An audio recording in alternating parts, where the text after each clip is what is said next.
Alright, let's see if this is working.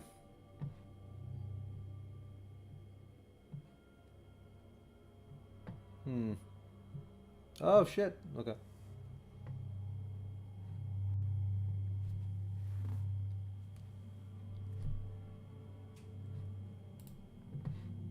Alright. I think we're live.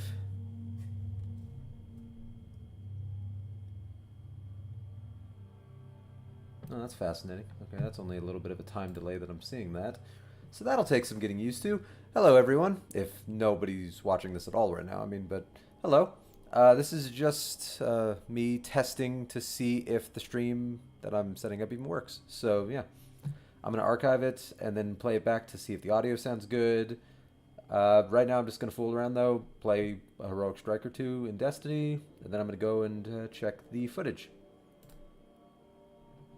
Yeah, pretty simple. So if anybody does join the chat room, I just want to say hi. This is all very new to me, so bear with me a little bit, but I'm going to try to figure this out. Let me move this around. I don't need to see my own stream necessarily, but I do want to see the preview of my stream just to make sure that it's still working, but I want to be able to see chat too. Okay.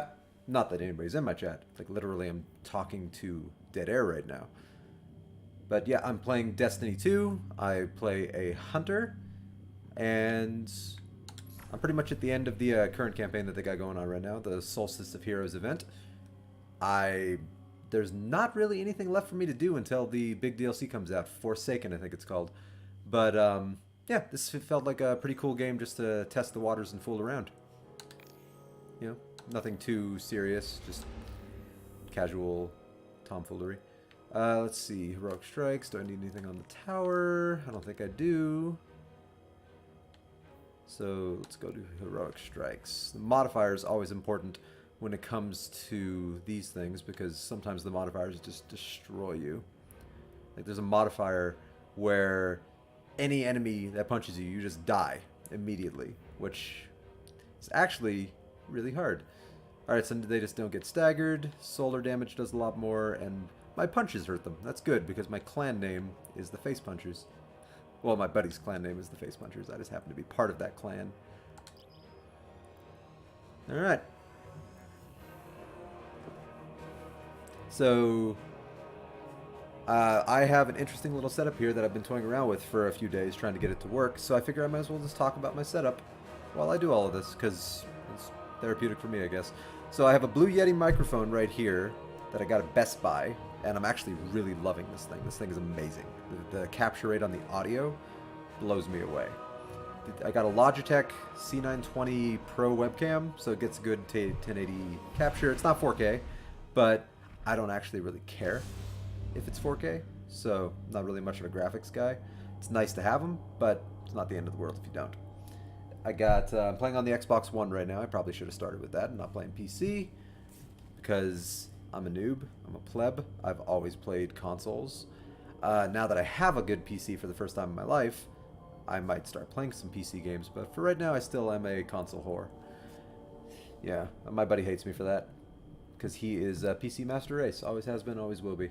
Now, if anybody actually does tune into my stream, which again, I'd be very surprised if anybody did, you'll notice there's really nothing going on in my stream per se. Like I just have my webcam, I just have a tiny little bit of text. This is literally just a test stream. I'm just, you know, dipping my toe in the waters just to make sure that at the recorded stream that you guys can actually hear me, see me, the gameplay audio is coming through, that it's not too loud. You know, just running the logistics of how this is going to work. So once this test is done, I'll go through the footage, I'll figure things out, and maybe add some overlays, some custom images. Maybe I'll figure out how to add chat to my stream, because I'm a 100% noob with all of this. How is that possible? What's big enough to threaten Rasputin? Nolan North. I miss Peter Dinklage. Yeah, people really gave Peter Dinklage a lot of crap for his voice in Destiny 1 as the Ghost. I never understood that. He was fine. I mean, people said he didn't emote very much, but ghosts are kind of robots. So isn't it? Oh, I mean, they're living, I guess. They. Oh crap! Everyone's dead. Because they're like born from the splooge of the traveler. So, but I mean, they're still sort of machines. So to complain that the voice actor sounds too robotic, I just think is stupid. Now, people are entitled to their opinions, but I didn't understand that. It's Peter Dinklage did his job. Oh boy, I'm gonna die. I imagine that's how I'm probably gonna die in real life. I'm just gonna be aware of it. I'm gonna say, "Oh shit," and then my face is gone. Wow, we get it, guys. I'm dead. Stop shooting my body. Okay. Well, let's look at Dr. Huxtable. I like the name. Oh, he's playing it safe. I sort of respect that, but also, where's the fun in that? Alright. Let's not suck and die this time. But again, where's the fun in that? Sucking and dying is what I do best. And why do I do that best? Because it takes absolutely no effort to suck and die.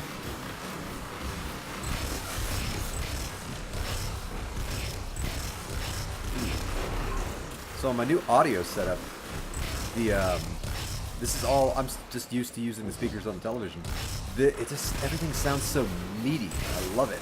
If you guys ever have a chance to get like proper equipment for a more high-end gaming rig, I would highly recommend this. The video quality is impressive on more high-end monitors. The audio quality on these things are phenomenal. Oh, and I just left my team behind. Alright, come on. Admittedly, I'm not exactly what you'd call the MVP right now. But that's neither here nor there, and we're not going to talk about that. Alright, you exploded. You exploded. I always wondered the logistics of this weapon. This weapon's called the Sunshot. And an exotic weapon, hand cannon, solar power, that its perk is when you kill somebody with it, their bodies explode.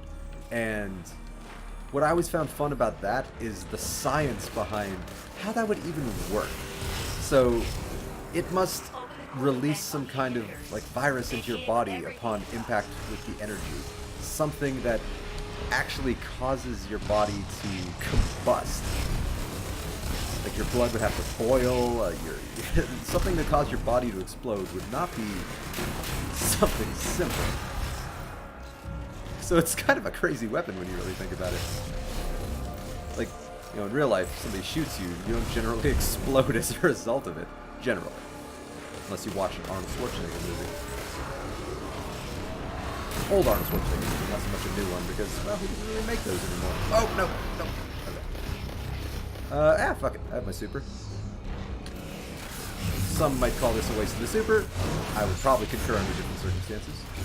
I try to save supers for big dudes, but yeah, sometimes it's fun just to use superpowers against really weak opponents. It gives you the whole like power fantasy, where it's like they know they're screwed. It's like every time Superman shows up for the Justice League, it's just like the bad guys know they're done. It's like, oh, cool, Superman showed up. I was just fighting Batman, no powers, but yeah, now I'm fighting Superman, so I can't win, no matter what I do. Because he can fly faster than light and go into space and throw me into the sun and he can punch a train towards me. I mean, so that's how I feel when I have my super activated and I'm just fighting acolytes and dregs and, you know, useless enemies. That power feeling, though, some would say I have a god complex as a result. Some would probably be correct. Shotgun, shotgun, shotgun. Oh. Facepan. Oh yeah, another fun thing, boys and girls, is to always, at least I've always found it fun, to narrate what you do while you do it. So like, you know, it's like, and punch to the face, and punch to the dick. Dodge, shoot. I've seen a couple of comedy movies over the years where people do shit like that. Like, Cloudy with a Chance of Meatballs. Not really a comedy. I mean, I guess it is. But it's just an animated movie. But the main character was always self-narrating the shit that he was doing, and I always found that immensely entertaining. Motivating. Defend the area. Yes, ma'am. I will defend the area. I don't know. Who am I even talking to? I don't know. Oh, and a break. Right. This game has a story. It's really easy to forget that sometimes.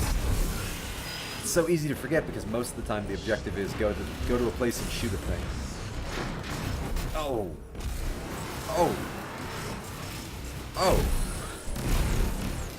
I walked up to him and shotgunned him in the face, and he backhanded me and just said, no. Like, he laughed at my shotgun to the face and backhanded me to extinction. Thank you, Huxtable. I greatly appreciate that. Shot in the face. Oh, wasn't my kill. Oh, I love this gun. Oh, dodge. Hey, Huxie. Whew. Oh. Oh, go. Shot. Shot. Why won't you die? Punch. Okay. Never hear heroes saying that in movies. Why won't you die? Usually they're all confident and they give badass one-liners. Me, I'm screaming and just crying in the background like, oh, why won't you die? I don't understand. Alright, let's... Again, if I'm feeling dead air right now a lot, and you find it annoying, I do apologize to an extent. I don't actually apologize. Sorry, not sorry. But because this is my first real stream, also slash a test stream, I don't have anybody in my chat room. And most streamers, they fill dead air by talking to their chat. Unfortunately, I don't have a chat right now. So I'm rambling a little bit extra just because I am literally getting started. But don't let that fool you. I'm really only like half a douchebag. Yeah, 3/4. Yeah, let's somehow break the middle somewhere at like 60%. Either way, I'm not 100% a dick. Guardians of the Galaxy. He got my dick message. Oh, there we go. That is a big dude. Guess what, big dude? Superpower! That's right. Oh, do not super the exploding guys, Roscoe. That is a bad idea. Why? Because they explode, and explosions tend to kill little meatbags like me. So, yeah, don't do that.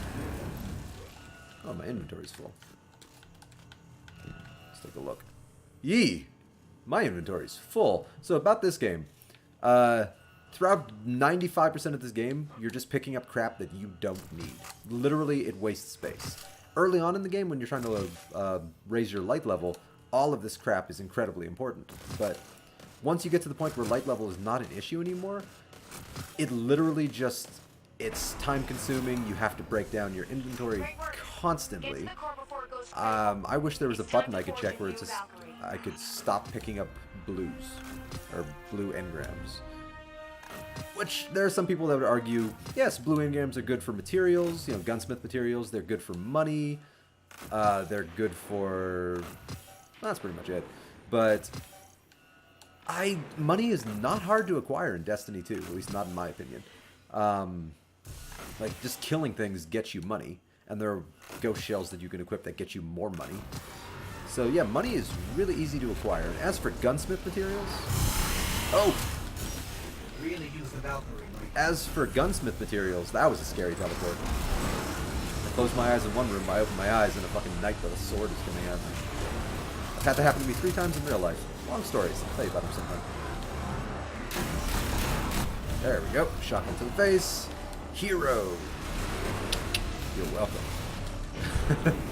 That'll be $29.95 for saving your life. I'm all for saving lives, but, I mean, we all gotta survive. Okay. Boom. Boom. Boom. I bet those 3 dudes trained for like 30 years before they were sent into battle, and I just casually shotgunned them to death. It's actually kind of heartbreaking when you think about it. They had names, they had families, I assume. You know, they had mortgages, they had car payments, or floating brick planter payments, because that's what the Hive drive.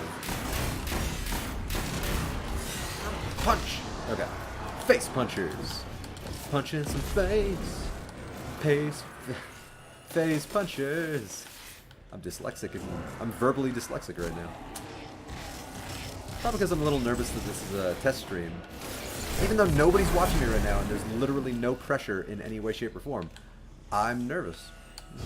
I'm more than willing to admit that too. Like, because if anybody around the world right now could, theoretically, as long as it's actually streaming properly, tune into the stream and watch just some random idiot from California play a video game. And that's neat, but a little scary. Nice. You got the Valkyrie, bro? Cool beans, bro. Yeah, you got that. Yeah. Complete core meltdown initiated. If you can hear this message, Let's see if I catch something besides a boot. No boots, no whammies, no whammies, no whammies. Don't! It's a boot. What's that, a boot? Okay. What's that, a boot? I like puns. Be prepared for that. Hello, West. Welsh Longhorn? Yeah, alright. That's a name. Not a bad name. That's a name. Oh! Get wrecked. I keep looking over to see if anybody's in my stream, so I could be like, hey, I have a person! And nope. But, again, test stream. So that's alright. Ooh! Hero time. Medic. Why did I matter? There's very few feelings, at least in a video game, like running up to an evil alien dude, because apparently they're all evil from our point of view, which there's a huge debate that can be had about that, because evil is very subjective. So from their point of view, the Hive might not see themselves as evil. You know, they're just living for the way that their society taught them to live. You know, it's, and whether or not we agree with that, I mean, you know, I think it's wrong for them to come to our solar system and just be like, yeah, we're gonna kill you all. For reasons. For really vague, often under-explained reasons. It's like, oh, humans. Bleh. And I understand that sentiment, but at the same time, like, what are your motivations, Hive? Like, the sword logic? I think that's what it's called. I mean, yeah, okay, two vague words with a definition that's supposed to mean something. That's all well and good, but like, what's your actual motivation? At least Oryx, for example, in Destiny 1. He came here with a purpose, you know? We killed his son. So I get that. That's why Oryx was such a good villain. They actually gave him motivations and reasons, and they gave us a reason to want to take him down. He was a badass. I'd say, you know, one of only 2 real villains to exist in Destiny. Well, 3 if you count the upcoming Prince of the Reef, who's going to really piss off the entire Destiny community for the one big thing that he's going to be doing. I'm not going to say, just in case you haven't seen the trailers and you're going to be shocked, but he's going to do something that's going to largely piss off the Destiny community, probably. Ooh. Oh, don't be so mean. Superpowers are not fair. If you don't believe me, watch every superhero movie ever. Superpowers are actually, as much as superpowers are cool. Worm Crush. Wow, I was in the middle of a sentence. My last words were as long as the superpower is cool. No, as long as the superpower is cool, like, I would love to have superpowers, but I openly acknowledge how bullshit superpowers are. It's like, oh, this guy can run faster than light. I can't do anything to stop this guy. I'm just a random dude with a knife. It's like, how do you fight that? Ooh, I'm gonna be a hero, because apparently Huxtable wants to be a piece of shit. Alright. I got you. Oh, shit. I got you, boy. I wish I could quit you. Hero. Hero Smurf. That's my title. It's not a very fancy title. It's also not a very dignified title, but it's accurate. Oh boy. Oh! Oh! Okay, I would grab the Valkyrie, but I gotta continue to be a hero. Okay, good. Huxtable's doing something. Thank you, Huxtable. I take back all the mean things I just said about you 10 seconds ago. I actually do. You know, we're all just dudes trying to get through the day. Well, dudes are dudettes. I don't want to assume that a Dr. Huxtable couldn't be a woman. That's sexist, and I'm not a fan of that. So yeah, we're all just people, human beings, trying to get through the day playing a video game. Trying to shoot some aliens in the face because they're bad and we're good. Evidently. Ooh. What you getting? That moral black and white nature. Not fond of that. Alright, I don't need heavy ammo. Still nobody in my chat. Yay. Okay. Boom. Oh, I have my super. I try to save my super on these things, especially for, I'm an Arc Strider right now. And an Arc Strider super is heavily reliant... Oh, shit. Is heavily reliant on melee. So actually being able to come into direct contact with your enemy. So as an Arc Strider, using my super against a giant worm that's off a cliff is not only impractical, it's kind of impossible. So using it against ads, that was a great use of the Valkyrie.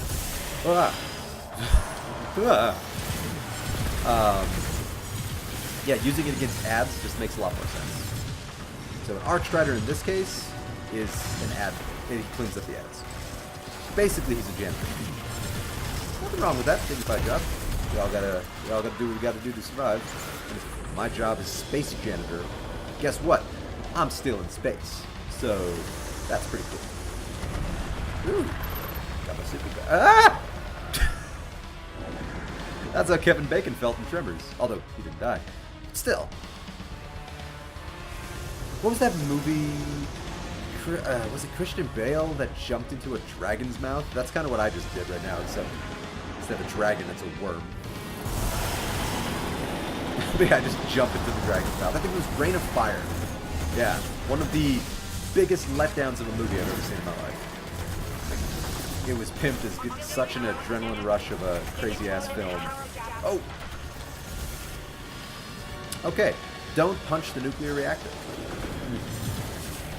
As John Travolta once said in Broken Arrow, do not shoot at the nuclear weapons.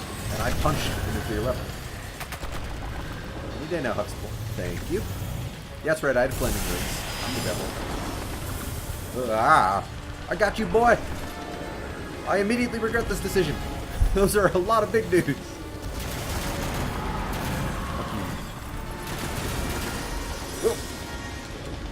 Want some? Get some!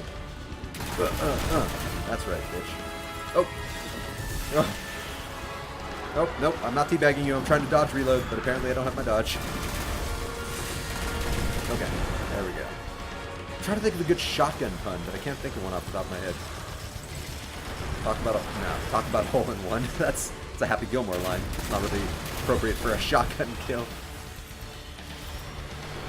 I can always go for the default. Now this is pod racing. Ah! Alright, please get up, I need the overshield. Okay. Ah, Huxtable, what did you do? I can't move. Okay. I revived you and somehow you paralyzed me, you bastard. Alright. What are you? Oh, you're an ogre. Okay. Neat. You know, I've heard you have layers. Is that true? Let's find out.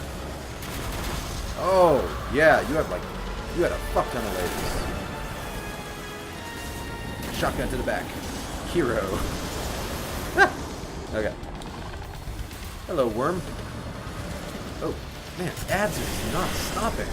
Give us 1 second to collect ourselves, please. And still nobody in my chat. Okay. Shotgun to the face. Oh no! Oh no! Okay, that was not part of the plan. Alright, I was going to revive him, but then I got sent flying into the air with the greatest of ease. And, yeah, okay. There we go. Hero Smurf. Ow. Alright, so I haven't been doing a lot of boss DPS, but I have been massively important to this survival cleanup. Like, I have been doing ad control, I've been on revive duty. I said duty. So, yeah, I wasn't useless, but I did not do a lot of boss DPS. Some people would see that as me being a failure.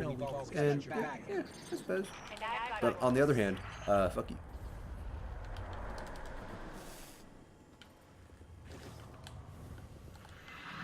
Wow. So, from what I understand in this story, that was supposed to be like a multi-billion-year-old entity, and one of the most powerful creatures that we're supposed to be capable of running into. Ooh, I leveled up. And we just... 3 dudes. Like, that thing's destroyed civilizations and done really big stuff. And 3 dudes just show up, and we're just like, yeah, we're gonna shoot you in the face. It's like, okay. Like, we just shot you. A lot.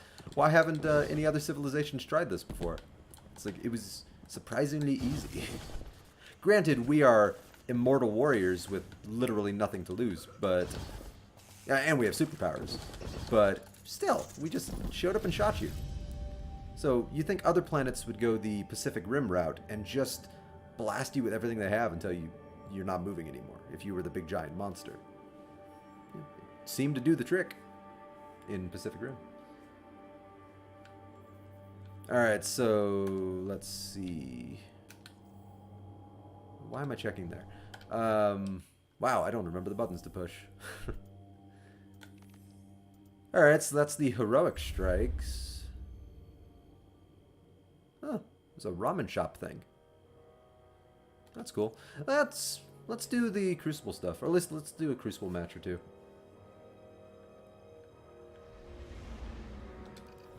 Like, let's change it up.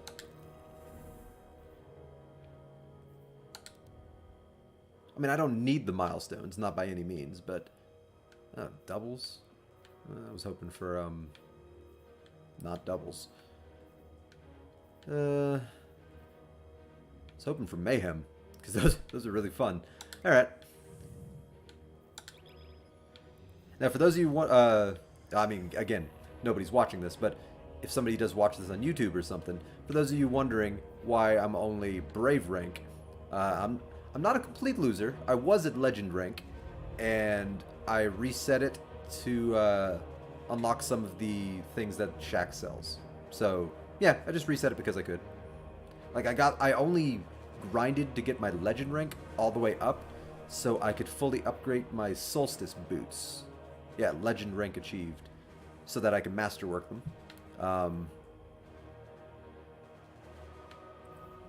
So yeah, I've only got a few heroic strikes in that one. Complete the Leviathan raid on prestige difficulty. That's actually going to be a tough one for me, personally, because I don't have a raid team. I only have 2 friends that regularly play Destiny now, because everyone else kind of went to other games. And I've also never done the raid, because I have never been in the mood for LFG. Destiny 1 was a tremendously fun game. I had a fantastic experience playing the crap out of Destiny 1. I beat every raid on normal and heroic. I got every exotic weapon from all the raids. I did all the challenge stuff. I got the I got that really special weapon where you actually had to like do math and solve puzzles with 6 other people in the Wrath of the Machine raid. That thing was one of my favorite weapons ever. It released like nanites when you shoot people, and those nanites damaged the enemy and the enemies around them. It was a really useful weapon, and it looked sexy as all hell. So yeah, I played the crap out of all the raids in Destiny 1. I got all the armor. I got the ornaments for the armor. But in Destiny 2, I think Destiny 1 might have burnt me out on the raids. And I just never really had much of a desire to raid in Destiny 2. Yeah, I think that's everything. I tried once with my best friend, Pat. He set up a raid group, and we did it for a few hours, and we didn't make much progress. I mean, we got through a few areas of the first raid, the raid with the really fat, ugly, gross Cabal dude at the end, who turns out to be a robot. But spoiler alert. But yeah, we weren't really feeling it. it didn't help that none of us really knew too much about what we were doing. We just watched very basic videos, but we didn't have any actual experience with it. But I will say this, in spite of the fact that we didn't know what we were doing and we didn't complete the raid, those were really cool dudes. And it was an incredibly fun experience just playing with those guys, getting to know them. We were all just cracking jokes. Like, nobody lost their shit because we were failing the raid, which is one of the things that killed me about Destiny 1 is people would take it so seriously. Like, yeah, I want to win, sure, but at the end of the day, it's a video game. And if I don't, you know, if I'm not the #1 gamer in the universe, and we don't, you know, unlock, you know, rank 90 super prestige difficulty on completing every activity, well then, wow, I was on fire apparently. Okay, yeah, if we don't unlock, you know, super massive, super special, awesome powers on everything, and suddenly we're losers. It's like, no, get back here. I forgot to equip my Crucible armor, so normally I equip my Knucklehead radar. Anyway, yeah, Destiny 1 kind of burnt me out on the raids, and since then I haven't really been a raid guy since. Like, yeah, that one time we attempted it, but outside of that, I just haven't been feeling it. Nice. Wow. I think that's what they call potato aim, what I just did. Oh, that's right. It was a terrible kill, but I got it. Ow. Alright, I'll just waste my shots. Whatever. I got the kill. That's all that matters. Don't take my ammo. Oh, facetious. I love your name. Alright, let's see. Hey, I got credit for that kill, even though I didn't do it. Whoa. Oh, okay. What was he using? I didn't get a chance to read it. Ah, whatever. Ah, I keep forgetting to change my armor out. Damn it, I want to do that really bad. Okay, I'm going to do that. So, for Crucible, the Raiden Flux is not really a good armor choice. For me personally, I'm the type of person that really looks at my radar a lot.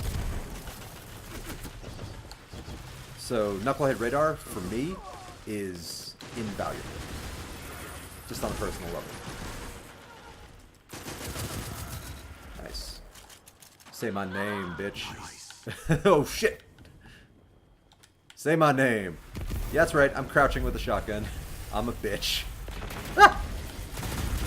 Oh, that was terrible. Okay, I'm ashamed that to have that recorded. That was one of the worst. So I was hiding, crouched in a corner like a little bitch with a shotgun, and I still fucked up. That is a shame. I do not feel good about that.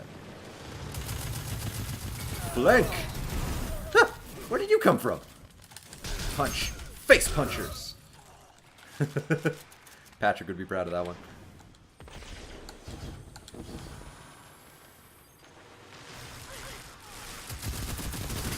Oh, what is he? Vigilance Wing. One of the most powerful weapons in Crucible, in my opinion, is the Vigilance Wing.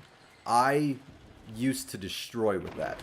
I stopped using it just because I got tired of using the same weapon that everyone uses. That's not fun to me when everybody's just using the same thing. Oh, okay, yeah. Okay, I swear to God I was behind a wall. Whatever. Okay. The moment you know, you're just done. That's always fun. Ah! That moment that you stare death in the face and you scream like a little girl. Ah!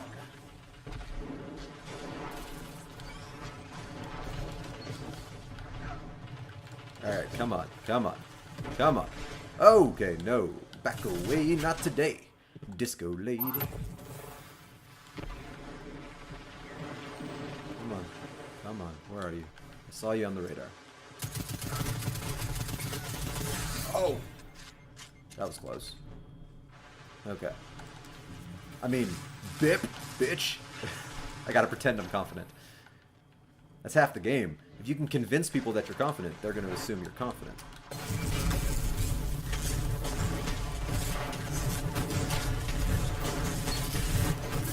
Hey, we traded. That is... Okay, rule of thumb for me when it comes to supers in Crucible. As long as I can get 1 kill, then I don't feel like I wasted my super, even if I do get wiped out. Oh, boy. Yeah, as long as I can get 1 kill with my super, I feel like I actually did something. So, I'll take it.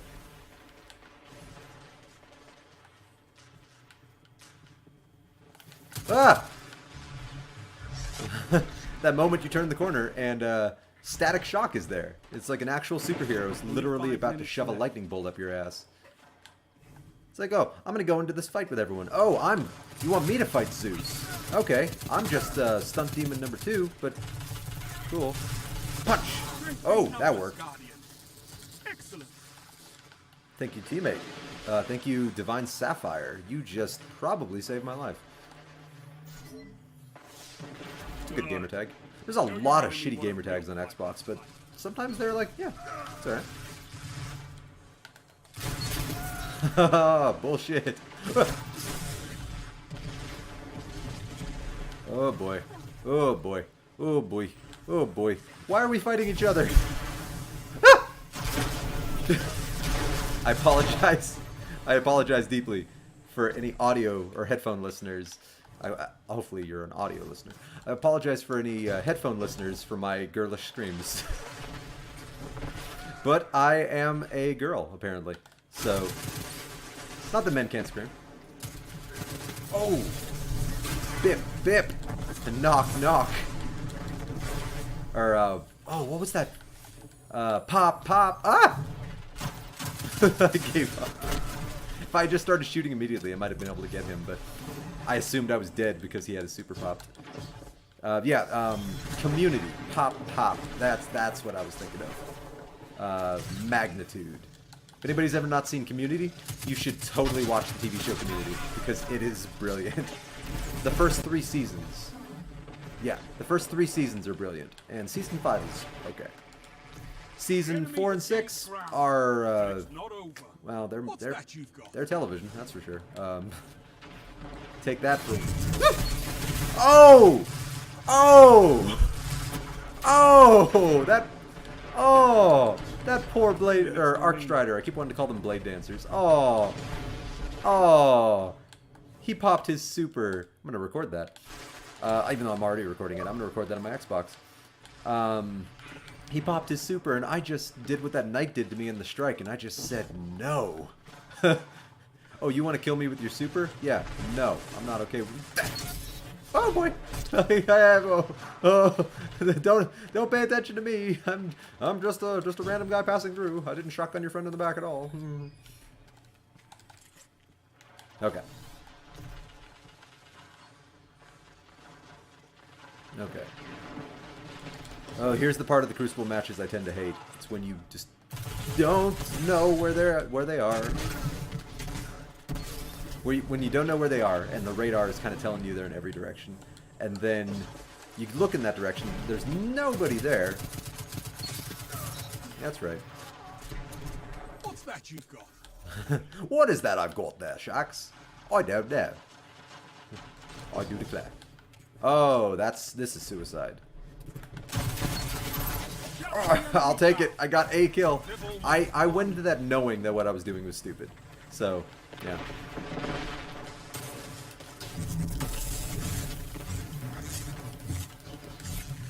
Oh, okay, double blade dancer.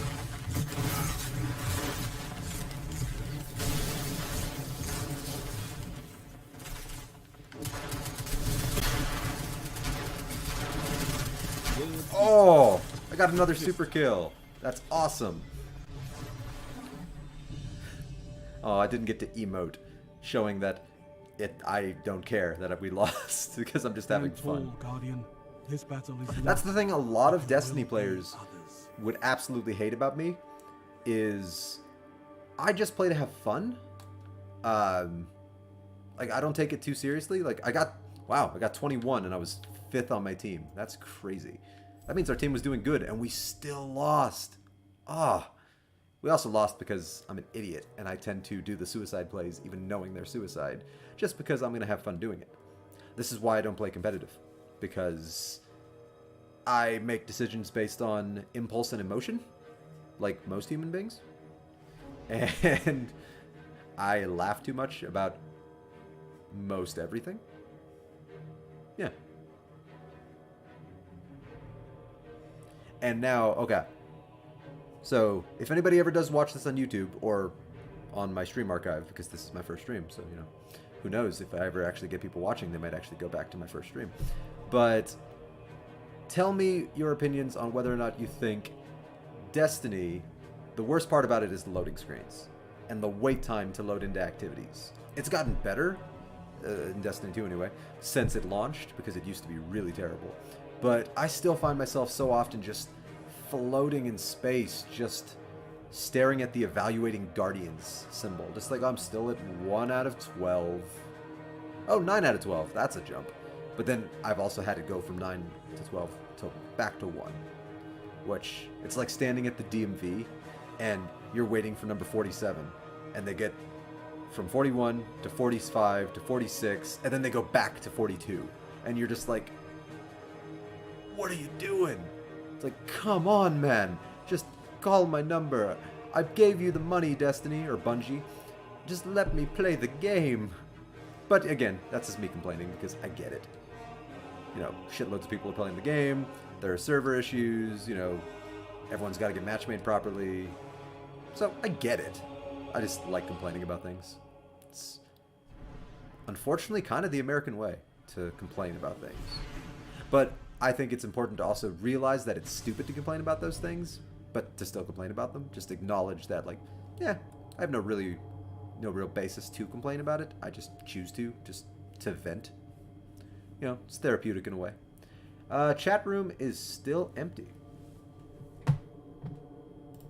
Again, this is my first stream. I get it. It's a little sad, though. You know, I wish I had somebody to talk to.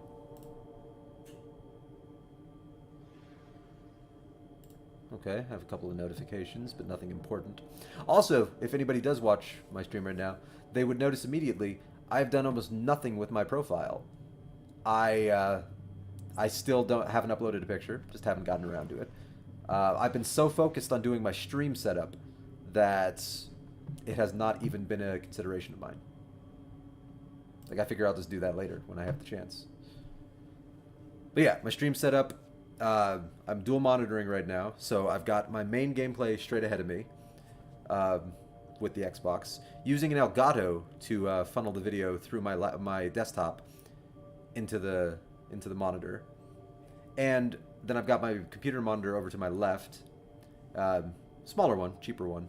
You know, didn't really need anything too fancy because I've got my giant, freaking awesome monitor in front of me that I'm using to stream the HD graphics and all that. But I've got a nice little second monitor over here. This is the first time in my life I'm dual monitoring.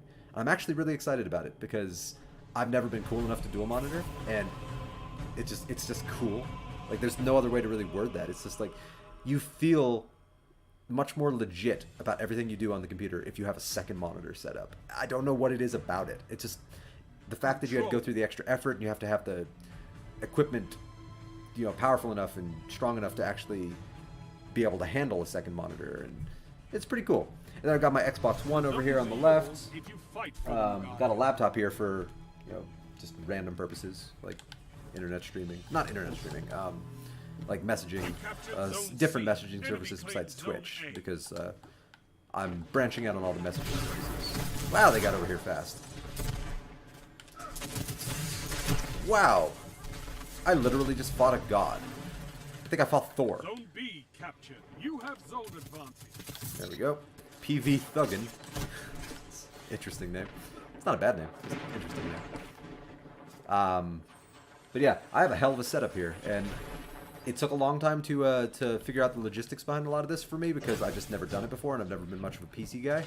I mean, I know a lot about computers. I've built my own computers in the past, but you know, this was just a whole new thing for me. So I'm genuinely excited about it. So yeah, anybody looking to, you know, start streaming like I'm doing right now, I would definitely say, you know, do some research.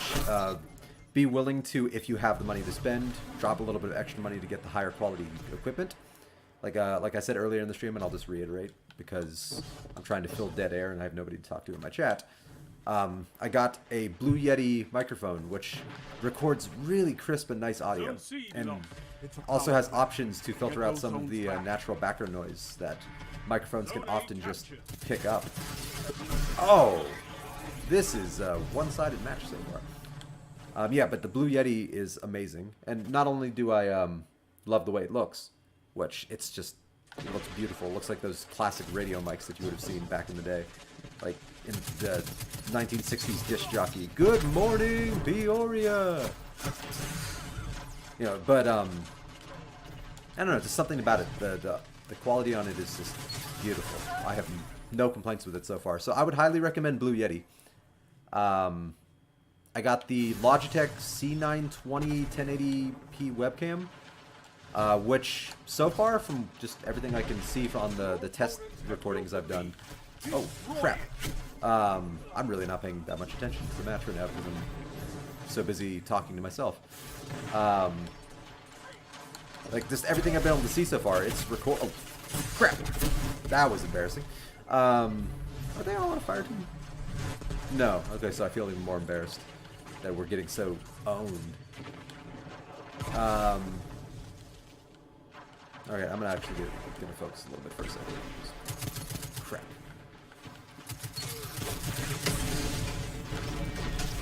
That's right. That's right. Screw you, Titan. Yeah. Yeah. Oh, okay. If that's the colony, I'm gonna be annoyed. Colony is a heat-seeking grenade launcher that shoots little exploding robot spiders after you that just follow you everywhere you go. It's a good weapon, but it is annoying as hell to use. Or not to use. It's actually easy as hell to use. Boy. Oh, I'm dead. Like, I'm just dead. But yeah, I got the 1080p webcam, which so far seems to be recording really good visuals, so I can't complain about that. I got the Elgato to capture my my console devices, like my Xbox One, PS4, and my Switch. And I'm actually really excited about that because I could have streamed straight through the Xbox or the PS4 with the PS4 camera or the Xbox Kinect, which is kind of a joke when you think about it, the Kinect. Like, no wonder they don't even advertise it anymore. But, I could have done that, but I really wanted a little bit of extra customization. I know I haven't done anything with customization right now, but down the road, I want to customize. Oh, that's a friend I've been shooting. You know, I want to add overlays. I want to add some kind of, like, maybe chat window if I ever get a chat. I want to add some custom graphics that I make in Photoshop. I just haven't gotten around to doing anything of that nature yet because I'm still just testing. Oh, he's got his super. There's no way he didn't have his super. He was rushing me. Yeah, I've been so excited to actually get my stream setup going and to actually start testing to see if the logistics behind all of this work that I haven't done some of the behind the scenes stuff, like finishing my Twitch profile. Ah. Oh, I'm ready to face punch here in my death knell. Run away. Oh, I almost had that guy. But yeah, I'm gonna get around all that. Again, I just want to start actually testing to see if the settings I have work. And once all that stuff's done, the overlays and the custom graphics and the links to like my social media sites and all that crap, that'll come in time. You know, that's not hard compared to just the technical aspect of setting up a stream. Like, I think that's the hardest part besides actually sitting and doing it. Like, I've wanted to stream for years, and here I am. I hate Titans. I finally just bit the bullet and did it. And now here I am, theoretically streaming on Twitch, provided the stream is actually working. And also, I'm usually a little better than this. Oh my god! Suicide! I'm not giving you the dignity of my kill, motherfucker. Okay.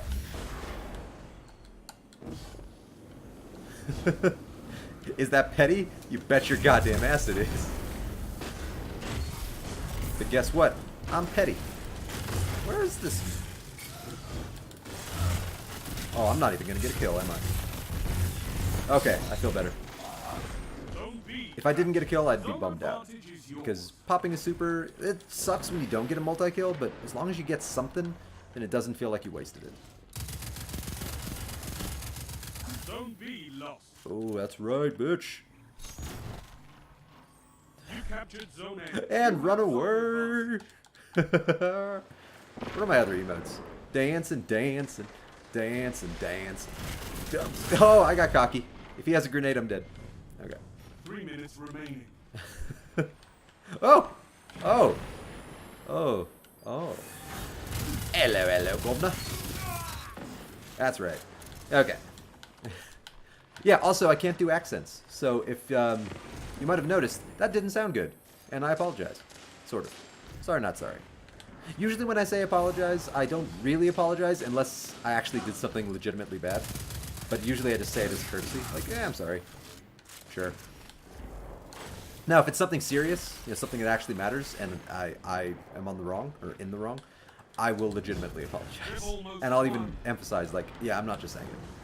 I'm sorry. Zone C lost. So, this may be a one-sided match, but at least we sort of brought it back. Whatever he's using is way better than mine. The old-fashioned. I don't even know what that is. Ah! Turn the corner and get atomized. Alright, let's see if I can find something. Whoa, raise the roof with my fishing rod. Whoa. We lost by a lot. We lost 2-1. That, holy mother of God. So if anybody ever does watch this, keep an eye out for Beast Lightning. He got a 45 with a 6.43 KD. Holy crap. That is an MLG gamer. I mean, holy crap. That is crazy.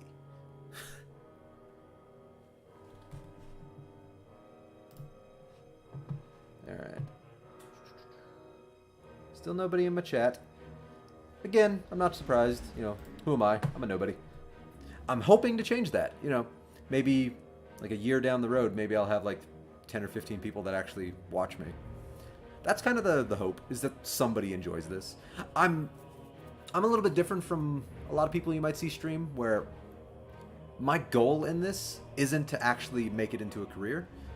That would be awesome, and that would be a dream come true. I mean, I don't think I could ask for more. I mean, there's very few things I love in this life more than playing video games and talking to people. And to be able to do both and actually have it be my job would be literally a dream come true. But I'm not going into streaming with that mentality. That's ridiculous. I mean, the odds of that happening are so ludicrously small that, I mean, it probably won't happen. But that being said, I'm going into this with the mentality of just having fun while doing something I love. And with the added bonus of actually putting something out there, you know, and actually putting content out there. Because I, so much of the time, just sit around my apartment, you know, playing games and watching movies, and I make stuff, but I never put it out there for people to see. Like I draw, I write, I do a lot of little things like that. I work with clay sometimes. I'm not very good, but I mean, I'm not terrible. But I never really put it out there for people to see. But with gaming, it's the two bird one stone kind of thing, where I'm doing something I love that I would be doing anyway, but then I'm putting it out there for people to see. And also I'm planning on putting these on YouTube just in case somebody stumbles upon me and they're like, hey, that guy's not absolutely terrible. He's not great, but he's not terrible. So maybe I'll watch him again in the future, or maybe I'll tell a couple of my friends, like, hey, this guy's not the worst person to have on his background noise while I clean my house.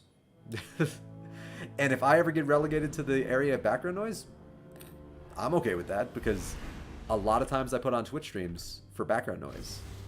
Not that I don't love watching the streams. I love watching streams. I've always have ever since I used to live with my best friend, and a lot of times we would just watch each other play video games, and it was relaxing, it was peaceful, it was fun, and I miss it. So watching when I discovered Twitch and I started watching some of the live streams that people would put out, it was almost like it was with my roommate back in the day, where I'd come home, I'd feel crappy after work because work sucks, and then I would just watch someone that I enjoy play a video game, and I didn't have to think too much. I could just veg out. I didn't have to watch every second of it, so I could just turn the volume up and then go into my kitchen and make a sandwich. I'd come back and just continue to watch them play. So, like, some of the Twitch streams I've watched over the years are a lot of Rooster Teeth stuff. I'm a huge fan of Rooster Teeth. They're amazing, especially Achievement Hunter. I've started watching Brown Man, Ray Narvaez Jr., stream after he left Achievement Hunter, and he's actually the one who really got me into watching Twitch streams, because I followed his activities after he left the company, and he was really fun to watch. He didn't lose a beat, and so I started watching some more streams, started branching out a little bit. I watch Ryan Haywood streams, Sort of Malicious Gaming. He's the one who, from watching his streams, I actually learned a lot about how to technically set up a stream. Like, he would often talk about what equipment he uses, and he would move his webcam around to actually show people, like, this is how I have everything set up, I have it funneled through this, blah, blah, blah. And so I actually learned a lot from Ryan Haywood, so that was pretty awesome. I've watched a bunch of other streamers here or there, but those are probably the two big ones that I watch. I think I watch a couple of PvP streamers, like One Shot Girl. She's really entertaining. I can't think of some of the names off the top of my head. I'd have to actually look at my list. But there's some really good streamers out there, and I just one day decided, like, I play video games all the time anyway, so I might as well add something to it like they do. Maybe nobody will ever watch me. Maybe 5 people will watch me. Hell, maybe 5,000 people will watch me one day. But I just wanted to start adding something. Even if it wasn't something important, I just wanted to have something out there, just to be able to say, yeah, I took the time to make that. How many people don't make anything in this world? And I'm really happy that I'm finally taking at least a step. Maybe it's not the biggest step in the world, but I'm taking a step to just do something. And doing something can be the hardest thing in the world. It's scary, change. It's scary to take a chance. Anybody that says otherwise is kidding themselves, I think. Or they're just a different type of person, because trying something new, taking chances, it's always scary. I mean, you have to do it. That's life. If you don't take chances, then what's going to happen? Like, there's a phrase that I love. I'm trying to think of the specific phrase that it is, but it's something along the lines of, you miss 100% of the shots that you don't take. That was dumb. Not the phrase. My running up there just to get shot in the face. Yeah, you miss 100% of the shots you don't take. So, and the vast majority of the people in this world don't take a lot of chances. So this is just my small, tiny little baby way of trying something and seeing if it'll work out. And just having fun while I do it. Don't be captured. You have advantage. So yeah, I hope anybody who ever does watch this, if anybody, maybe learn something about this. Because one of the things I'm hoping to do with this, besides just play games and have people watch me, which, that's all well and good, but I want to actually, my dream when it comes to Twitch streaming is just to have a chat community where we can just talk about things. A nice, safe, respectful chat community where we're not afraid to have a sense of humor, of course, but where we can talk about real life things. Where we can talk about issues of the time, or we can talk about our opinions on movies, video games, without worrying about any kind of negative, judgment, because everybody's entitled to their own opinion. I want to foster a safe place online where people can just get together and have fun. Be themselves. Yeah, maybe even encourage a little bit more multiplayer gaming between people, because I'm a pretty big solo gamer, but I, over the years, have discovered the joy of just playing video games with other people. You know? Before I moved in with my friend in college, we would always just go over to each other's houses and play video games, and it was just some of the funnest experiences I had in my life. And you know, I love playing single-player games. I do. But it doesn't change the fact that sometimes a good multiplayer experience or a good co-op experience can just be wonderful. Like, I can't think of a better word to use. Like, it's just, yeah, it can be just absolutely wonderful. Ah, bastard. Okay.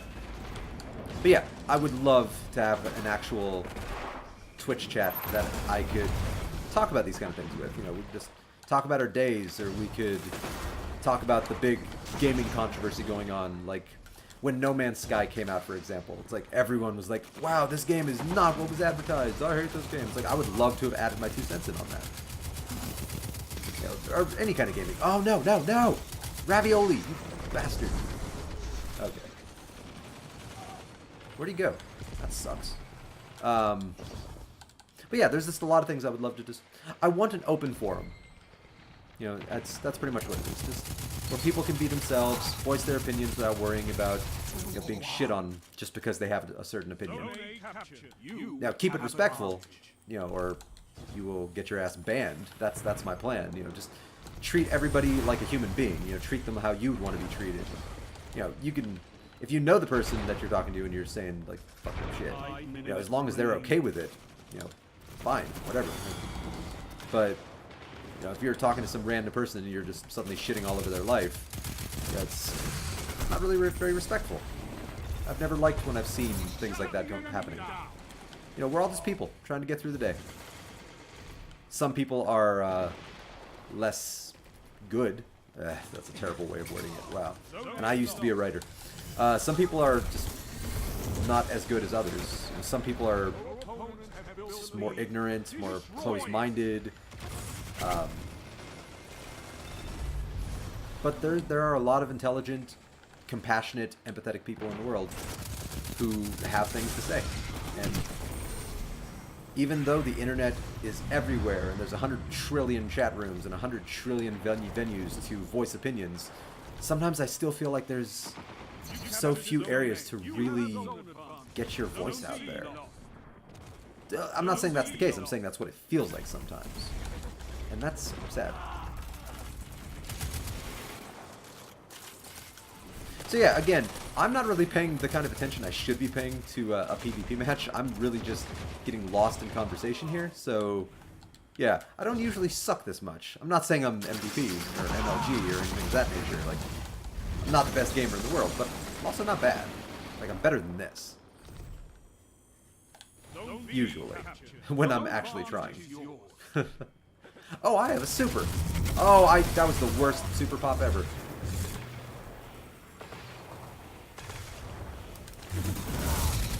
Oh, it got better. Oh, quadruple kill. Superpower. Ooh. Oh, you don't get a lot of quadruples in this game. At least not with an Arc Strider. So that felt good. Ooh, I should rush that.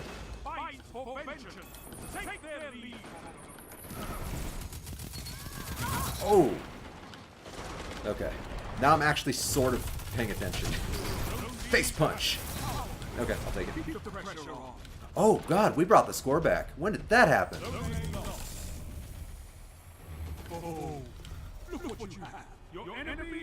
That quadruple kill probably helped. Did we have a power play when I got... Ah!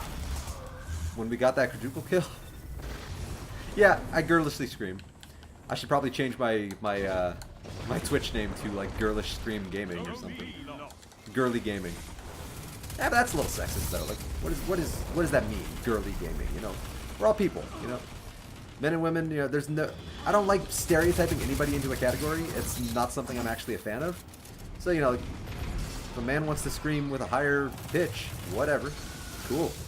I enjoy doing it. I don't have to scream like that. I actually make a concentrated effort to sounds silly on purpose because it amuses me. It's like, ah!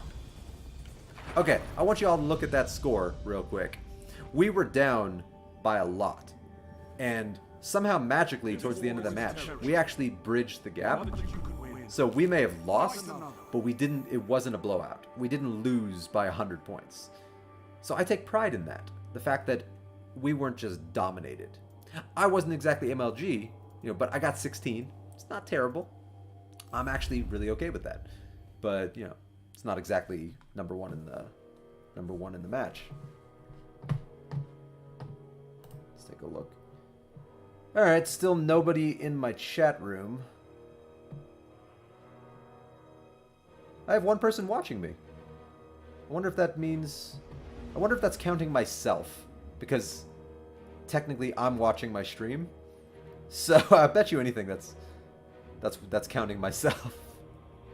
Which is a little sad. That means my one view is me.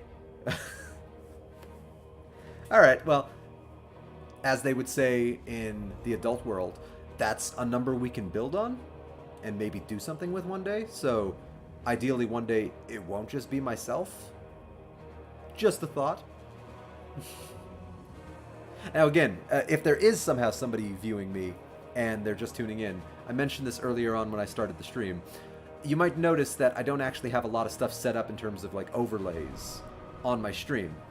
And it's mainly because I'm just testing. I finally got my setup going and I'm just testing to see if the stream works. I'm testing to see if the audio comes through. So I'm just streaming, I'm recording it, and then afterwards I'm going to go back and I'm going to just check to see if everything sounded good, if the game audio was an appropriate level and not too loud, if my audio was at a good level or if it needs to be louder, if it needs to be quieter. I'm just really testing to make sure that everything's working. But right now I just have the absolute basic on overlays. I have my name underneath my webcam, I have my webcam, I have my game capture that's being funneled from my Xbox One through my Elgato HD60 to my monitor. Or to my computer, and then from my computer to my monitor. But I don't really have too much else going on with my Twitch stream as of right now. I don't have any chat things set up. I don't have any links to any of my social media, my Facebook, my Twitter, my Instagram, any of that. So that'll all come with time. Also with my Twitch profile, I went so far as to create my Twitch profile and set up the absolute basics, but I haven't uploaded a picture to my profile, for example, so it's still that crappy little green blob monster that looks like it's from Minecraft. So I don't actually have a picture set up there. I don't have a banner. I don't have any custom overlays that I want to create in Photoshop. I just haven't gotten around to any of that. I was just so excited to actually get my setup going and actually test to see if the stream worked that I figured I'd do that first, and then once all that's set up, I will just refine it as I go. So as time goes on, I'll keep adding more and more. I'll add custom artwork that because I have a lot of custom artwork that I could do plenty of stuff with. But as for right now, it's just the absolute bare minimum. Just face cam, audio through my Blue Yeti, just my little name right there, Existential Turtle. Which I'm thinking about changing because it's a little bit of a mouthful, and existential might be too big of a word for some people. But, my entire life is basically an existential crisis in its own right. So, I wanted the word existential to be in my Twitch name. Damn it.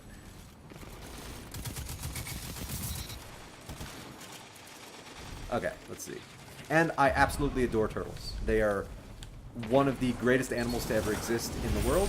And I equate this partially not just to Ninja Turtles, because I grew up with the 80s cartoon and even the early 2000s cartoon, but I equate this also to something Bender said in Futurama. It's one of my favorite lines in the entire series. It's, I think it's when he downgrades himself. I think that's the episode, when he becomes a wooden bender.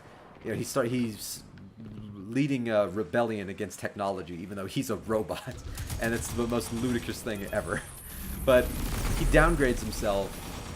I think I might be entirely wrong, and maybe that's not the episode, but there's something to do with a turtle, and he says something along the lines of, I always related to turtles because they have a hard outer shell but a rich inner life. And it's like such a stupid blink and you'll miss it one-liner, but it always stuck with me and I always found it incredibly entertaining because I feel like that sometimes. You know, I feel like I have so much inside to offer and I just never really, nobody ever really sees that. You know, partly because I hide it, you know, and I choose not to let a lot of people see it. I'm trying to change that. But you know, I feel like that, where I live such a rich inner life, but, you know, I guard myself so much with my outer shell that I'm like a turtle. And also I have trouble rolling over from my back. Because I'm an old man now. I'm in my 30s, so that officially constitutes me being an old man. And, yeah. Let me tell you, kids, getting old, it's not fun. Or is it more fun? Because as you get older, you have so much more freedom, and you also have so much more of an idea of who you are as a human being. So you actually do have more fun, while also getting older and having less fun. It's a strange contradiction, but it's an amusing one.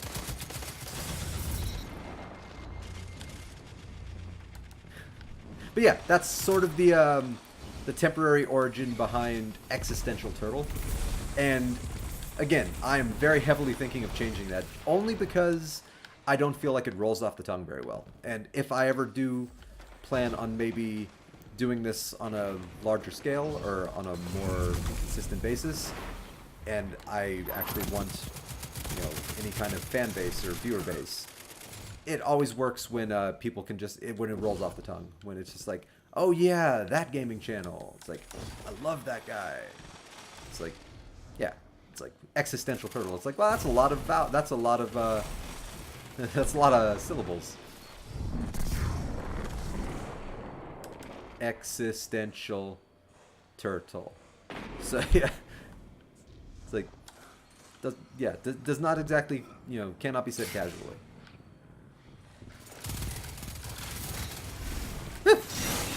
That was a sword.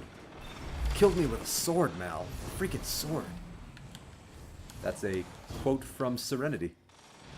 One of my favorite sci-fi movies, based off of one of my favorite sci-fi television shows, starring the unbelievably amazing Nathan Fillion. Your opponents have built a lead. Destroy it. All right, let's go get the shit kicked out of me. 1, 2. Zone C lost. See if I can get a Your third. enemy has a power play. 3. I think that was a 3. Run away. Zone B captured.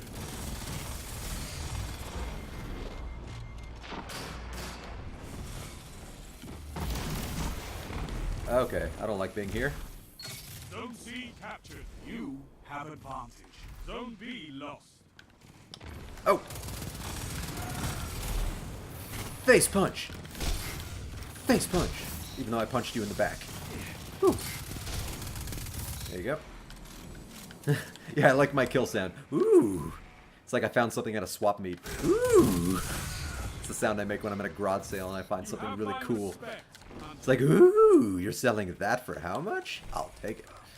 Although the trick at a garage sale is not to sound too excited. It's like, oh, that's amazing.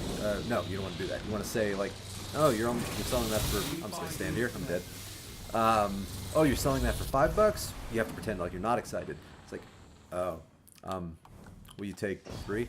Like, yeah, you always have to lower it a little bit, like by 40%-ish, give or take. And just see if they bite. And if they don't, then, you know, steadily raise your price until you either find something they settle for, or you wind up back where you started at the exact same price that they offered it for. Oh, shot you in the kneecap. It wasn't my kill, but I mean, I still shot you in the kneecap. You're going to feel that tomorrow because you're immortal and you're just going to be brought back to life. Because in canon, the Crucible is a thing. We're actually a bunch of Guardians running around actually killing each other and shotgunning each other and doing terrible things to each other to train. But, like, we're actually doing this to each other. So that's kind of crazy. Like, this isn't just some arbitrary PvP mode where... Ooh, that was a good shot. Like, it's actually canon that we are training by killing each other in the Crucible. Because death doesn't mean much to Guardians. To most Guardians.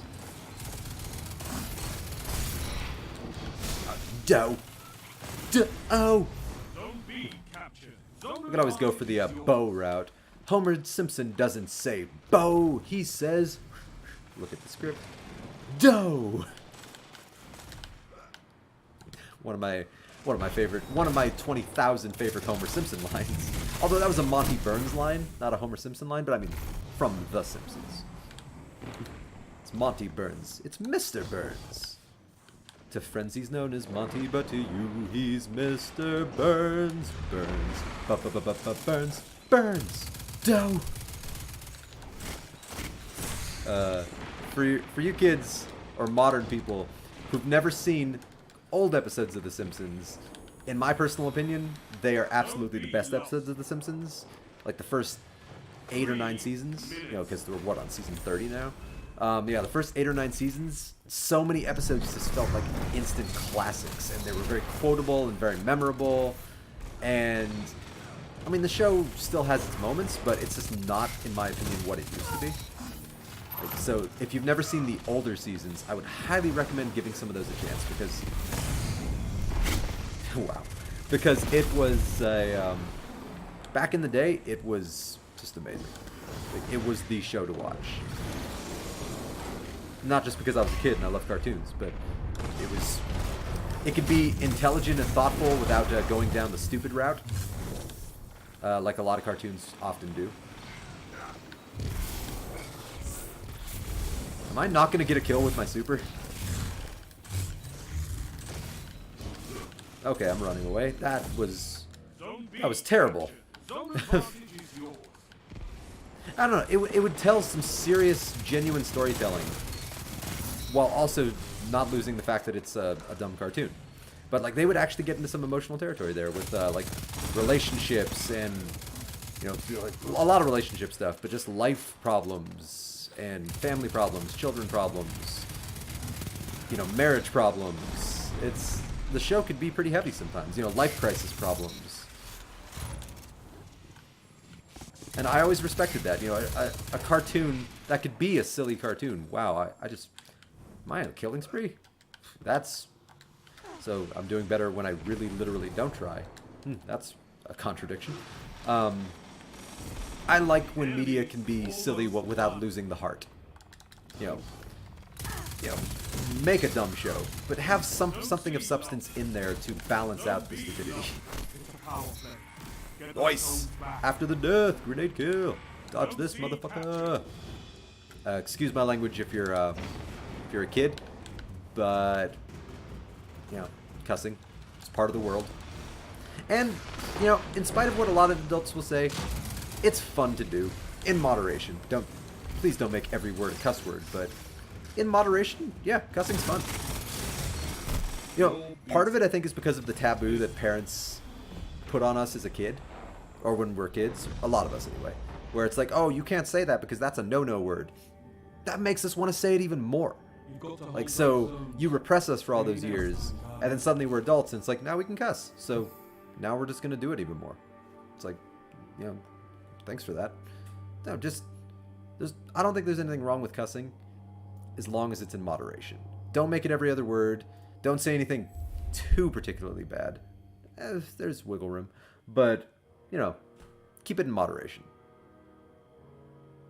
Personal opinion on that one. Alright, let's see if I have anybody in my Twitch chats. Nope. Hey. Hello, nobody. Alright. It's really weird because I'm watching my stream largely through OBS just to make sure that everything's still working and that I'm still in frame. And then I have Twitch open on the side. And it's so weird. I don't know if this is normal or not because this is my first stream. But I don't know how significant it is, but it appears to be a very significant amount of lag between what I'm saying right now and then what happens on the screen. If I had to guess, probably like 30 seconds or so. But it's very disconcerting to look at myself right now saying something that I was saying like a minute ago. But yeah, then I switch back over to OBS, but yeah, by the way, I'm using OBS as my, with my capture software because Ryan Haywood actually recommended OBS, and so did Meg Turney. Not to me personally, I don't know them. But in their streams, they have mentioned that before. Like, oh yeah, we use OBS. And so I did a little research, and a lot of people agreed that OBS was one of the better softwares to use. So I went with OBS over something like XSplit, which had a, I don't know if it was a monthly charge or if it is just a one-time fee, but I know you do have to pay for that one, whereas OBS is completely free. So if you're looking for a free streaming alternative, or at least a piece of software to go along with streaming, OBS is one of the best ways to go. And I think a lot of people online would agree. You do a little research on Google, and OBS will be one of the main things that always comes up every time. And so far, I love it. It works a lot like most editing software, or like Photoshop, where it has layers. So you create the scene, and in that scene you have layers, and then you order them the way you need them ordered. So for example, I have text on my overlay right now. It just says Existential Turtle. It's nothing fancy, and it'll obviously need to be upgraded and maybe have my Facebook and social media on there. But for right now, it's just absolute basics. But there's another layer for just the black background. So that text layer, how layers work is the layers have to be ordered from the top to the bottom. So if you want the black layer on the bottom, or beneath everything, you need to drag that all the way down. A lot of people actually don't understand the basics of how that works. I learned all that in Photoshop and Sony Vegas Pro years and years ago. Layers is an unbelievably simple concept, but it takes a little getting used to if you've never dealt with them before.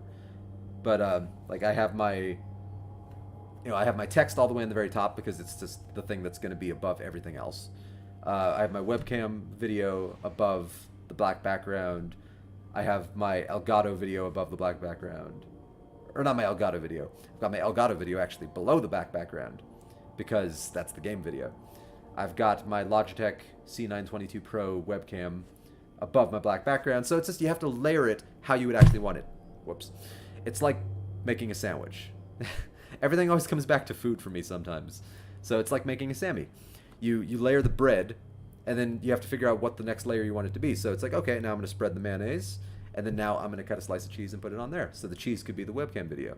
And then I'm going to put the pickles on top of that. I'm going to put the meat on top of that, etc., so on and so forth. Bacon bits, whatever you want to add. Everyone adds different crap. For me, Sammys are one of the most complex things in the world because you can have so much variety with them. I love sandwiches myself. Try to make them before I game. It's actually become a running joke with me and my regular gaming crew is the face punchers actually on Destiny. We before we actually start playing the game, we're always like, all right, everybody, did you make your sandwich? Are we good to go? Because we're not going to stop mid-play just so one of us can go make a damn sandwich. It's like, make it now and then just eat it as you play. Now, downside for me, I'm going to try not to eat on stream because I've heard that's a big, like, gross no-no. It's not necessarily gross, but I heard it's kind of a faux pas. Like, it's just something you shouldn't do out of politeness. So I'm going to try not to eat on stream, though, if I ever do any extremely long streams, who knows. But I'm going to try not to eat on stream. It just feels like the polite thing to do. But that might change down the road. I might just eventually say, like, whatever. Wow. I got Suros in the face with a Suros. I'm not fond of the Suros. I used to like it better in Destiny 1. In Destiny 1, the Suros was like my auto rifle of choice. And in Destiny 2, I don't know. Nothing about it really did anything for me. Holy crap, that's a Wardcliff coil. Like, the most powerful rocket launcher in the game. If somebody pulls the trigger... I like that name, Ginger Queen. If somebody pulls the trigger on a Wardcliff coil, and they're even remotely looking in your direction, 99.9% of the time, you're just dead. Like, there's nothing you can do, because it's a Wardcliff coil. Wow, potato aim. Alright. Wardcliff coil, though, one of the best PvE weapons in the game, in my opinion. You can solo most heroic events with, like not just events, but like you can actually turn them heroic and then continue to solo them if you have a Wardcliff coil.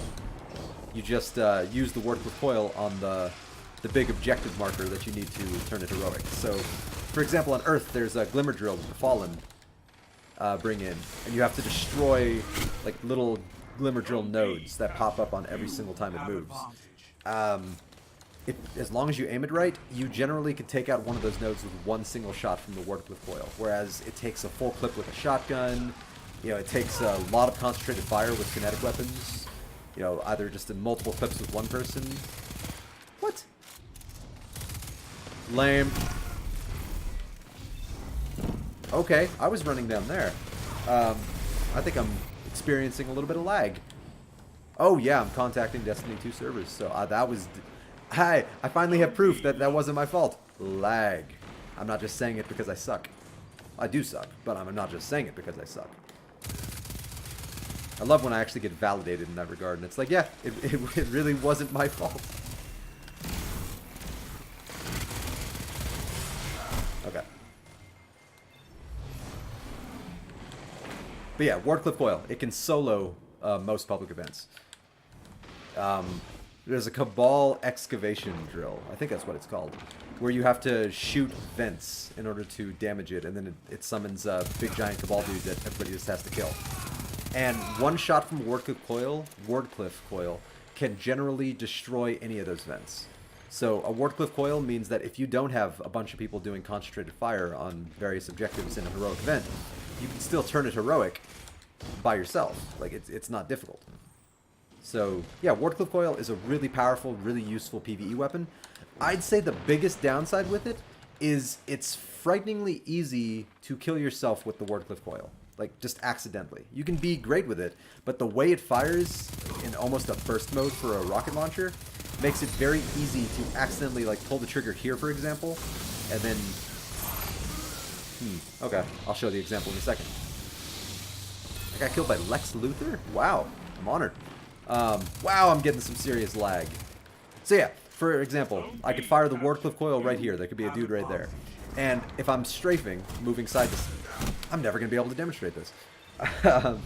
So if I'm strafing side to side, for example, like, you know, I fire the Wardcliff Coil here and I'm strafing, the Wardcliff Coil will still be firing while I go behind this wall, and then the explosion will kill me.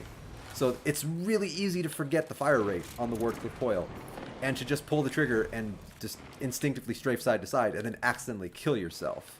So the Wardcliff Coil has a little bit of a learning curve, and it's super easy to forget, which is, yeah, funny.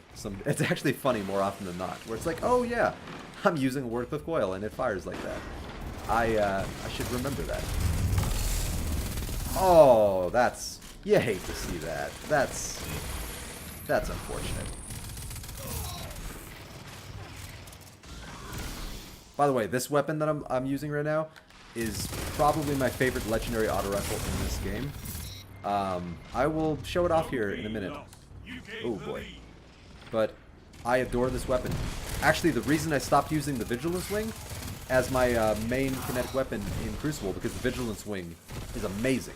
It's a 5-shot burst pulse rifle that just decimates and staggers the crap out of your enemies, and fires so quickly, and if you upgrade it to Masterwork, fires full auto, so it's useful even in close quarters. It's so powerful that I almost didn't want to use anything else ever. But I am so fond of this legendary auto rifle that I wanted to use it. Like, look, I'm getting, like, when I actually try, I'm getting headshot kills with it like a motherfucker. But I'll show it off later. It's one of the Iron Banner auto rifles, and it's one that I don't ever really see. Like, I get killed by a lot of weapons in Crucible. I don't think I've ever been killed by another one of these. Not to my knowledge. Sometimes I don't check to see what weapon I get killed by, but when I do, I don't think I've ever seen this one pop up in the name. Don't be lost. Which, this one... Oh, wow, I need to start deleting my, my blues. This one is Orman's Anvil. Holy crap. Damn it. Damn it. That sucks. Hey, at least I tried. You know, it's better to try and fail than never try at all. Remember that, kids. Give things a chance, because life's too short. And lag again. That's fun. Serious lag. They're teleporting all over the map. But yeah, Orman's Anvil. Since there's so much lag, and I'm getting my butt kicked by it anyway, I might as well just show it off. Like, whatever. So yeah, if you notice, I have 1,211 kills with this, specifically in Crucible, because I Crucible Masterworked it. So that's not terrible for one single weapon. That means that I have a good amount of experience with this weapon. I'm often able to get kills with this weapon. It's stable. Wow. That is such an overpowered super. Anyway, it's incredibly stable. It's incredibly accurate. I would call it a headshot machine. Like, it is a crispy weapon. Personal opinion. 3 minutes. The fire rate is good. The clip size is pretty good. Also, I personally, this is just an aesthetic choice on my part, but I love the way it sounds. Just, this sounds really sexy. Yes, gun audio can sound sexy sometimes depending on the game you're playing. Like, if they just, wow. Are they all Palpatines? Unlimited power. Don't let them kill me, Anakin. One of the funniest characters in movie history, without meaning to be, is Emperor Palpatine. The most obviously evil guy in the universe, and he managed to convince supposedly the smartest group of individuals in the universe that he's just a normal politician. Anakin, you had a bad dream. If you want to save your pregnant wife, go kill a bunch of children for me. Yes. But it's the right thing to do to save your wife. It's like, wow. Really convincing there, bro. Like, it shows how stupid Anakin is for falling for Palpatine's crap. Yeah, by the way, I just turned this into a Star Wars talk because nerd, deal with it. I'm a nerd and I'm proud. I love sci-fi. Always have, always will. Star Trek, Star Wars, Stargate, most of the stars. Less Battlestar. Babylon 5, Quantum Leap. Just a Firefly. Take my love, take my land. Like, yeah. I love sci-fi. So I'm a giant nerd. And I wholeheartedly embrace it.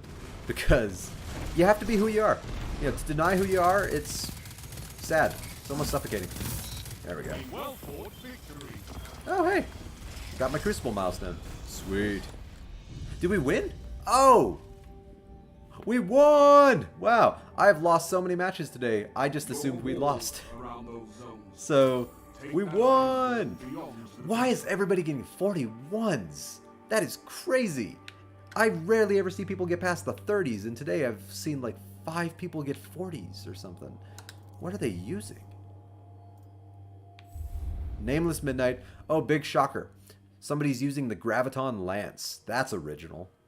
It's a great weapon. Don't get me wrong. I was doing some pretty good work with that in the Crucible. I stopped using it on principle alone because, in my opinion, it is ridiculously overpowered. But also, I think it's annoying when everybody in a game uses the exact same weapon. It's that I hate that. It annoys me so much when I go into a match and 5 out of 6 of the enemy teammates are using a Graviton Lance. So it's like, okay, cool. So you're all just going with what everyone else is going with. I don't deny it's a powerful and useful weapon, but maybe try something different. You know, change it up a little bit. I'll use the Graviton Lance from time to time, but I like to use different weapons, like the Orman's Anvil. You know, I like to use that. Sometimes I'll switch that out and I'll use, let's see, what do I got on me? I gotta break down inventory anyway, so I might as well. Like, yeah, sometimes I'll use my Scathelock. It's a really good weapon. I love this thing. Sometimes I'll use my Showrunner. It's one of my favorite submachine guns, legendary submachine guns in the game. Mida Multi-Tool. It's an incredibly powerful scout rifle and incredibly useful.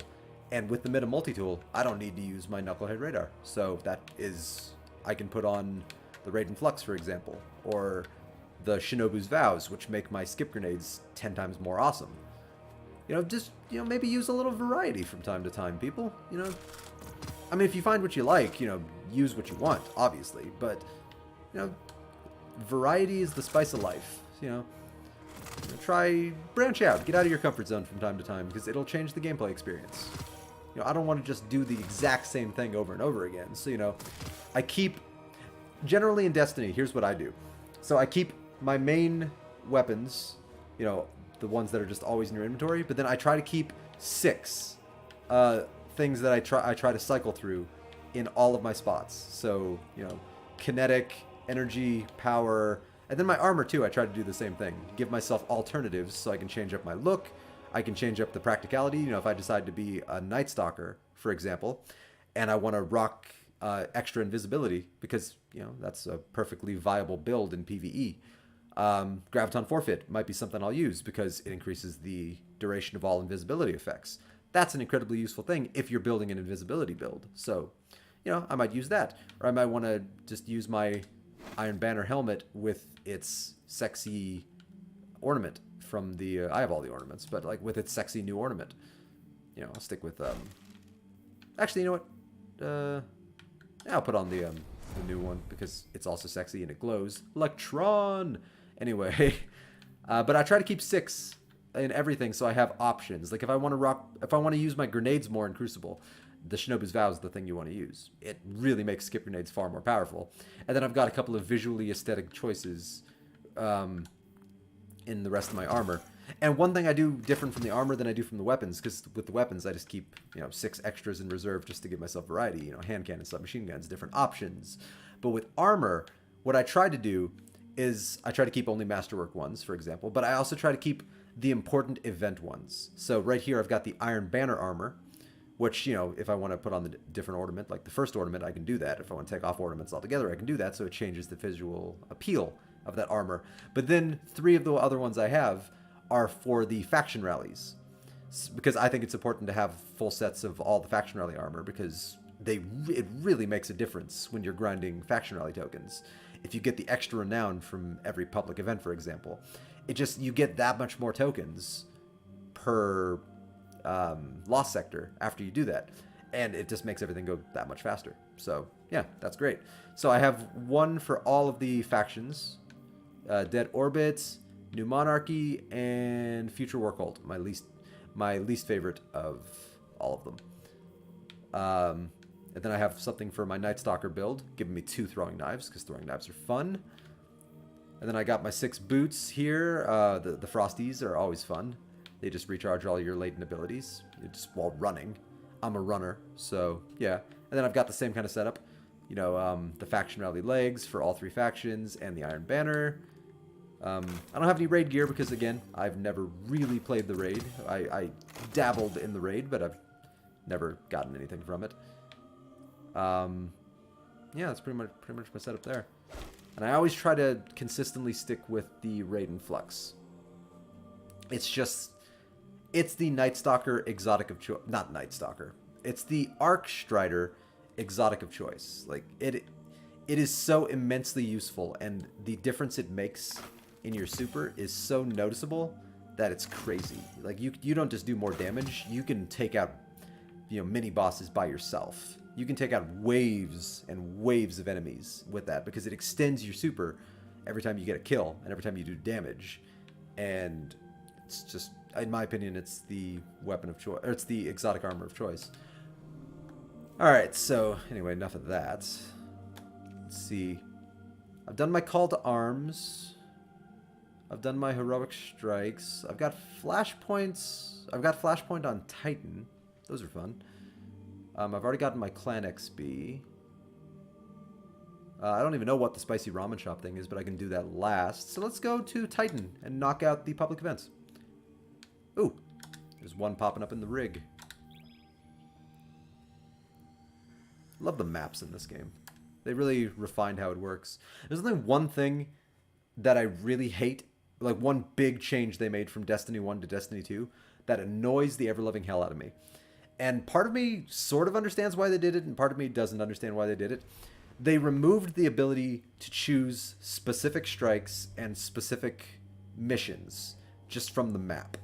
And so you have to, so if you want to replay any of the old missions, for example, you have to go through Ikora and do what she calls meditations, even though there's not a lot of meditating involved, because you're most of the time just shooting a gun and throwing grenades. And that's not exactly zen, you know, or meditation worthy. So, but and she only offers an incredibly small number of them on any given day. I don't even know if they reset daily or weekly, because I don't really do them. But in Destiny 1, I used to love going to certain specific old missions to do certain things. You know, whether it be farming specific high-level enemies or specific enemy types. I would like there was a couple of missions on Earth in Destiny 1 where there were a lot of thrall, and it was a great place to farm certain elemental kills or headshot kills, and so that'd be the place I would go. But in Destiny 2, they don't you can't just choose a mission to go to and just go to it, which is a huge bummer. You know, I wish that were different. Okay, so he's on that platform, so even though I got 2 minutes and 19 seconds, that would give me a second to check to see if anybody is in my chat. Alright, nobody is in my chat. I wonder if I should just type something, get the ball rolling. Whatever. Okay, so back to OBS. And I'm still streaming according to this, so that's good. And it still says I'm live on Twitch. Yeah. For one viewer. I am that one viewer. That's heartbreaking. Okay. I'm playing... Okay. Here's what it says on my Twitch right now. Test stream number 1, Destiny 2 Heroic Strikes. I should probably change that. Playing Destiny 2 for one viewer. And I would be excited if that viewer weren't me. But that one viewer is me. So... I would be excited under different circumstances, but as of right now, that is a huge bummer. But a number to build on, hopefully. Okay, so pretty much the last thing I'm going to do on this test stream is just knock out these public events, you know. Maybe do a couple of lost sectors while I'm just waiting for public events to spawn in. I'll head to the tower, turn in my stuff, and then I think I will call it a test stream. And hopefully everything is working. You know, the audio is working, the video is working, the stream doesn't have... hopefully I'm not dropping frames. So far, it keeps saying I have 0 frames dropped. I'm running at 60 FPS pretty consistently. I'm not using a lot of my CPU, which is really good. I've been live for 1 hour and 42 minutes, and I am the only viewer.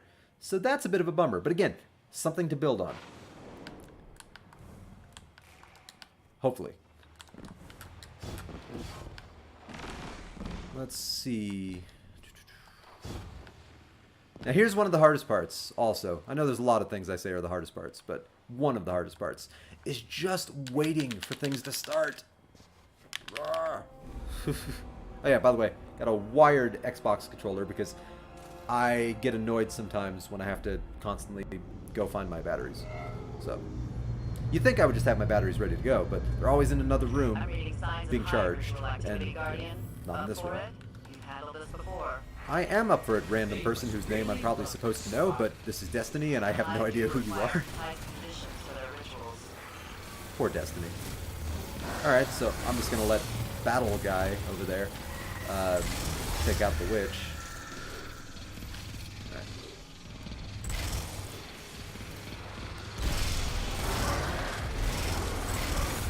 Oh, I love the Sunshot. This weapon gives you such a power feeling. Like from just everything. Come on. Yeah. 1 crystal, 2 crystal, red crystal, blue crystal. I don't know what that was. No, this weapon is one of the greatest ad control weapons I've ever used in a video game. It's, especially with the smaller enemies, like thralls and like dregs, even vandals to an extent. Might as well. Wow, I didn't get a piece of that at all. I was so busy talking about Drandals and Vegs. I didn't put like a single shot into the boss, I think. But I can do this now. Woo! Acrobatics! I wish I could do this in real life, but I would die. Okay. But yeah, the Sunshot is one of the most useful and versatile PvE ad control weapons I've ever used in a video game. Its innate ability to... let's check out Xur. To just decimate waves of low-level enemies and create orbs the entire time doing it is beyond useful. It is, I would say it's an upper tier PvE crowd control weapon, if not the crowd control weapon of choice. Personal opinion, there's a lot of people that argue for the Graviton Lance and its cosmology effect that chains like black hole explosions to other enemies and explodes out in every direction. Hey Zer, I haven't talked to you in forever. Weird wormy fish head dude. Destiny 1, I used to have your Halloween mask. I never check you because there's nothing I can get from your isochromal engram. Like literally I have every hunter exotic that can be got and every exotic weapon that can be got that isn't mission based. I have almost every exotic weapon. The only exotic weapons I don't have would be things that are tied specifically to the raids, or if there even is an exotic weapon tied to trials, I don't actually know. It would be, I don't think there is, but there might be, and I just haven't heard of it. I would not have that either. What are you? Oh, you were a captain? Punch. Face punchers. Tell your friends, the face punchers were here. I'm letting you live. Pick up your limbs and go home. Wait, no, don't pick up your limbs. Leave them. They belong to me now. Kill Bill. Uma Thurman's best movie. Well, best series of movies. Kill Bill 1 and 2 are both fantastic in their own rights. Alright, let's take a look. Alright, no public events, but I guess I could just run that way and hopefully... I guess I could do a lost sector. Oh. You hate to see that. Oh. He doesn't even know I'm here. Oh. I'm so sorry. Oh, there's nothing left. Oh. At least I've solved the problem for whether or not your family's going to have an open casket funeral, random Drig. But, oh, that's unfortunate for you. Alright, I think this is the way to my favorite Titan Lost Sector. The one without the, Shriekers. The little machine gun diamonds that fly in the sky.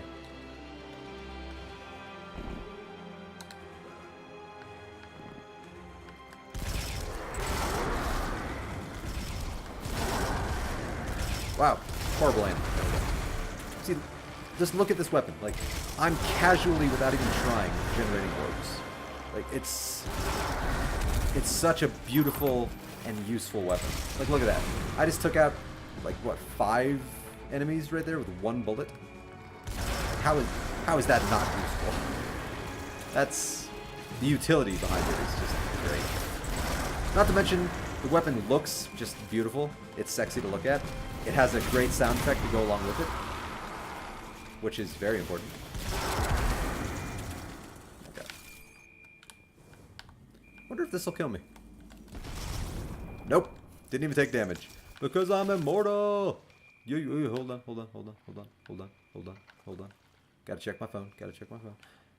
Because I'm immortal!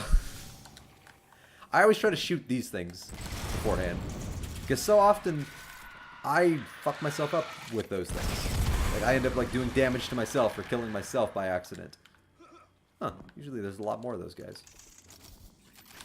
Strange. Curiousa and Curiousa. Oh, hello. Oh, I'll bet you worked hard to get to your level. 1, 2, 3, 4 hits. Okay. Okay. At least you tried. That's... yeah. At least you tried. You know. I'll give the Hive that. They don't quit.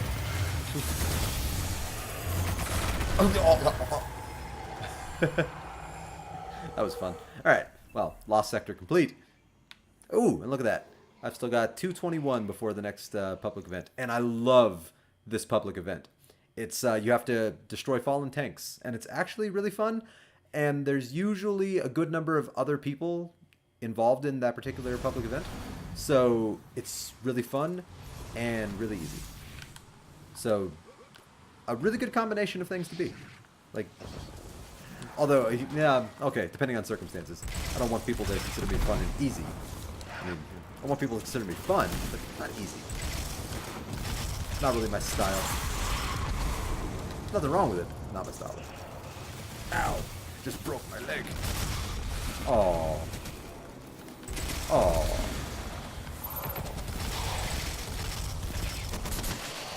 I'm gonna pretend that that was my kill.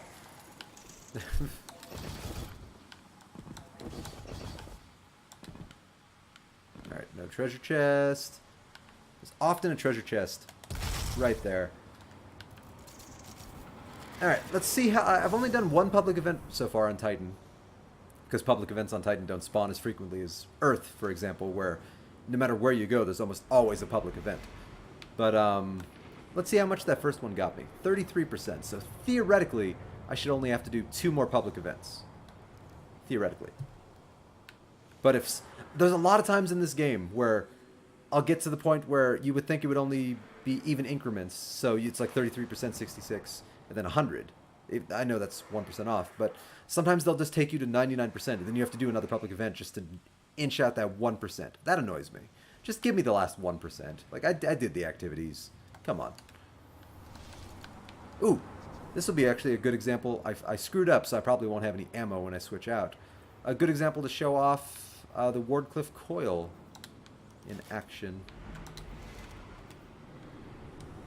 I have 1 shot. Okay, normally I'd have more than that because I rallied the flag. But because I forgot to change my weapons out before I rallied the flag, I am stuck with a 1-shot Wardcliffe coil. Hopefully I'll pick some up as I go. Oh, this auto rifle, by the way. Null Calamity. Released with the incredibly disappointing Osiris DLC. In spite of the disappointing nature of that DLC, this weapon, personal opinion, phenomenal. It sounds beautiful, it looks beautiful, it handles beautiful, it does legitimate work. It is a laser beam bullet hose, I would say. Yeah. I've gotten 2,800 PvE kills with it, so I've done a decent amount of work. Okay, everything's already 380. Okay. Sorry I threw my grenade at you. I was aiming for that dreg that you exploded. Sorry.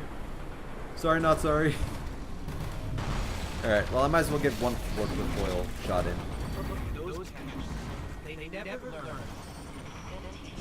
Come on. Whoa, whatever. A skadoosh. Okay, yeah. Shoot the tank, grab the balls. Gotta cradle the balls. Very important to cradle the balls. Deposit them, of course. You gotta drop the load off. And then just lather, rinse, and repeat. I don't think I'm gonna get a ball. Yep, okay. No.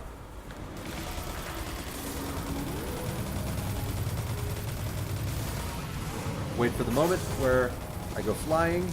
Ah! Flying, Jack! Okay. Ooh, sweet. You want to feel powerful in this game. Get these things. Shit. Okay. These solar cannons are ridiculously powerful. And that's why they're fun. See, I'm going to go immediately to grab another one because they're just so much more powerful than anything else I'll have. Look at that. Done. Oh, I shot you in the face. Ooh, gotta kill that guy. He gives you extra consumables. Location consumables. There we go.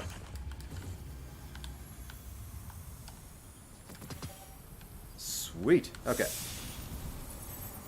Oh, hang on. I forgot to raise the roof.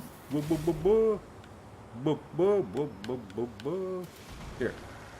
There's one I used to love doing. Okay, it's this one. Well, not only am I dancing with the fishing pole, but then I'm raising the roof with it. Yeah. It's so stupid. Alright. Enough of that. Ooh. Might as well, just in case I don't get a chance to rally the flag somewhere. Are you a big dude? Wow, you can jump. And they say Fallen can't jump. Holy crap. Titan can't jump that high. Michael Jordan could not have jumped that high. Mario cannot jump that high. Jesus. Where'd you go?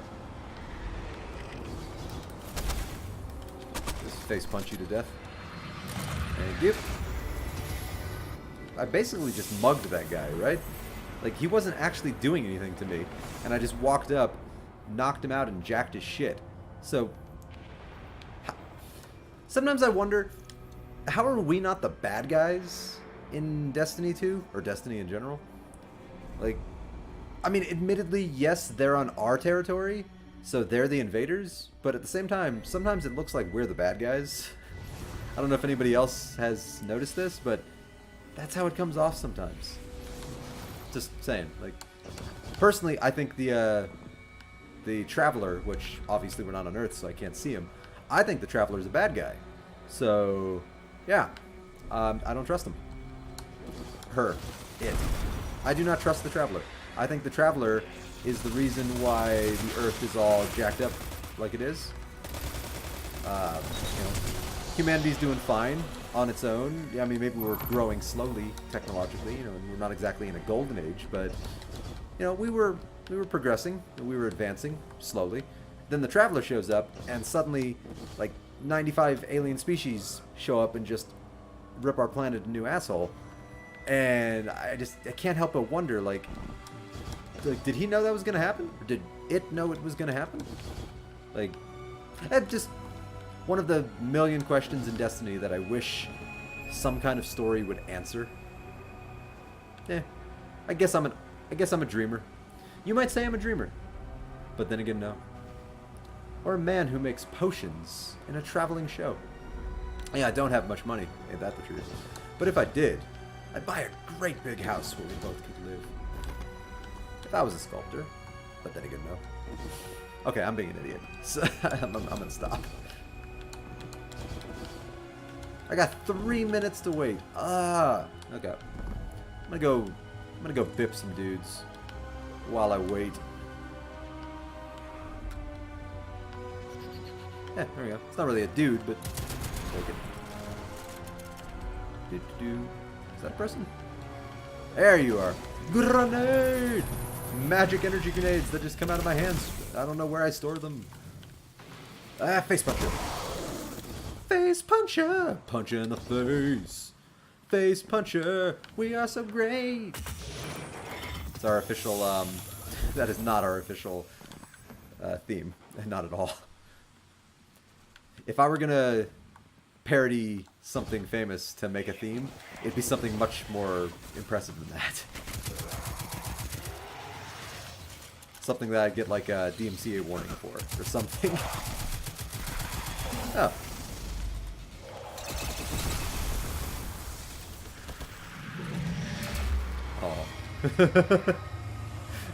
Oh. Oh. He had no control over what happened to him there. That's really unfortunate. Oh yeah, let's go just pay my respects. Yeah, mind's eye. Yeah. You wanna fight? You wanna fight? You wanna fight? Yeah, that's what I thought. Alright. Enough tormenting NPCs. Sadly in Destiny, you can't legitimately torment NPCs. This isn't Skyrim. This isn't an open world where they literally give you the freedom to just destroy NPCs. Which is terrible sometimes, but it's also immensely entertaining. When you're just in the mood to play an evil character, there's no substitute. For just walking into someone's shop and just jacking all their shit and then just threatening them. It's terrible. It's horrible. Nobody should ever do that in real life. But in video games, it's... I don't know. It adds to the escapism of the whole concept behind video games.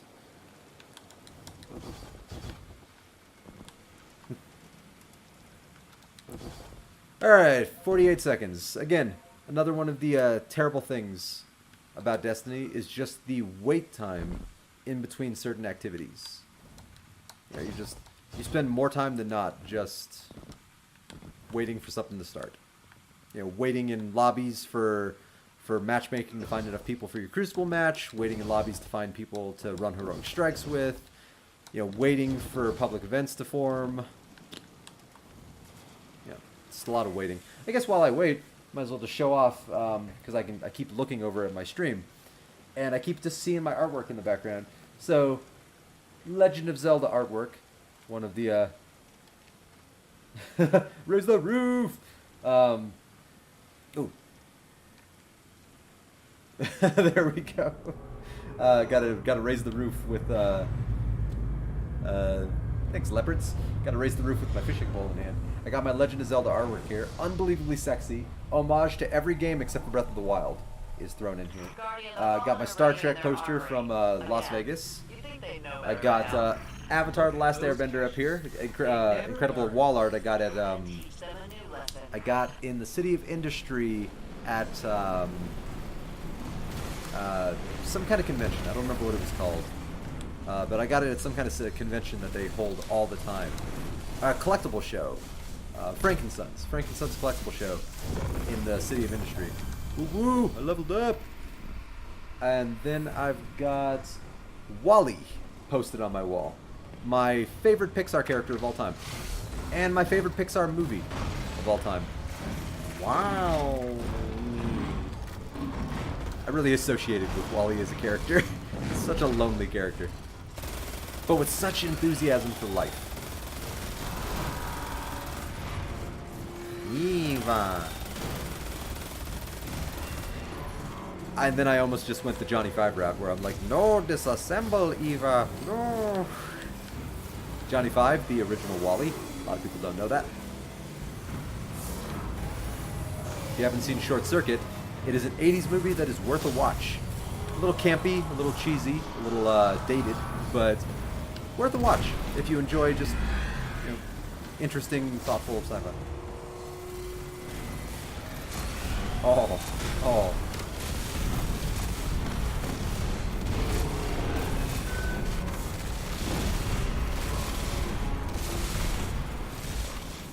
Alright.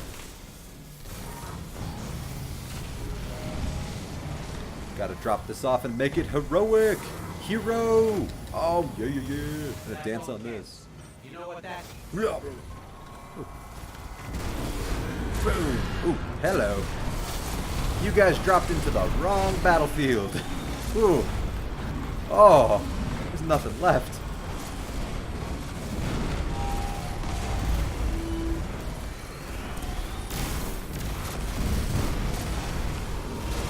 Oh, I'm missing all of my shots here.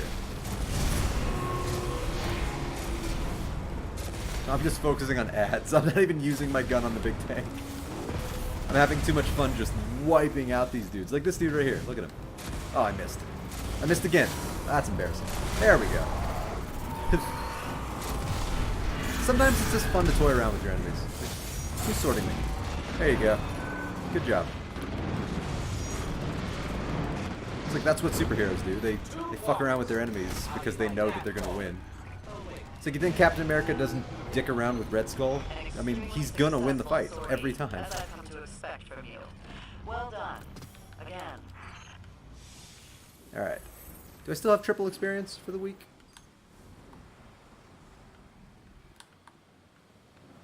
I didn't see anything pop up, so... Did I finish the milestone? I don't know. 93%! What? That's what I was saying earlier. It gave me 33% for the first two, and then it chooses to give me an arbitrary 27% for the third public event, even though it's the exact same public event as the first one? That doesn't make any sense to me. So now I have to do another public event just to inch out the last 7%. Now again, I'm stupid for complaining, but it's just annoying. Just make it 3. Make it 3. Like, I could have gotten 99%. No, they want you to play more. They want you to grind more. So they make it so you have to. Alright, let's see. Oh, good. So I still have nobody watching me but myself. That's a bummer. And nobody in my chat.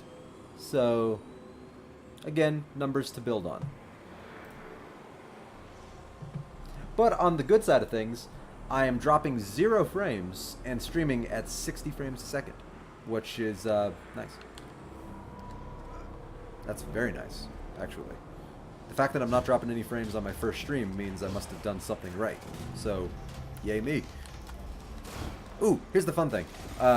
Normally I don't waste heavy, but because I'm about to rally the flag at a public event, heavy ammo means nothing right now. So I'm going to pop everything I've got just because I can. So, like, fuck it. I'll use a super to kill one thrall. Sure.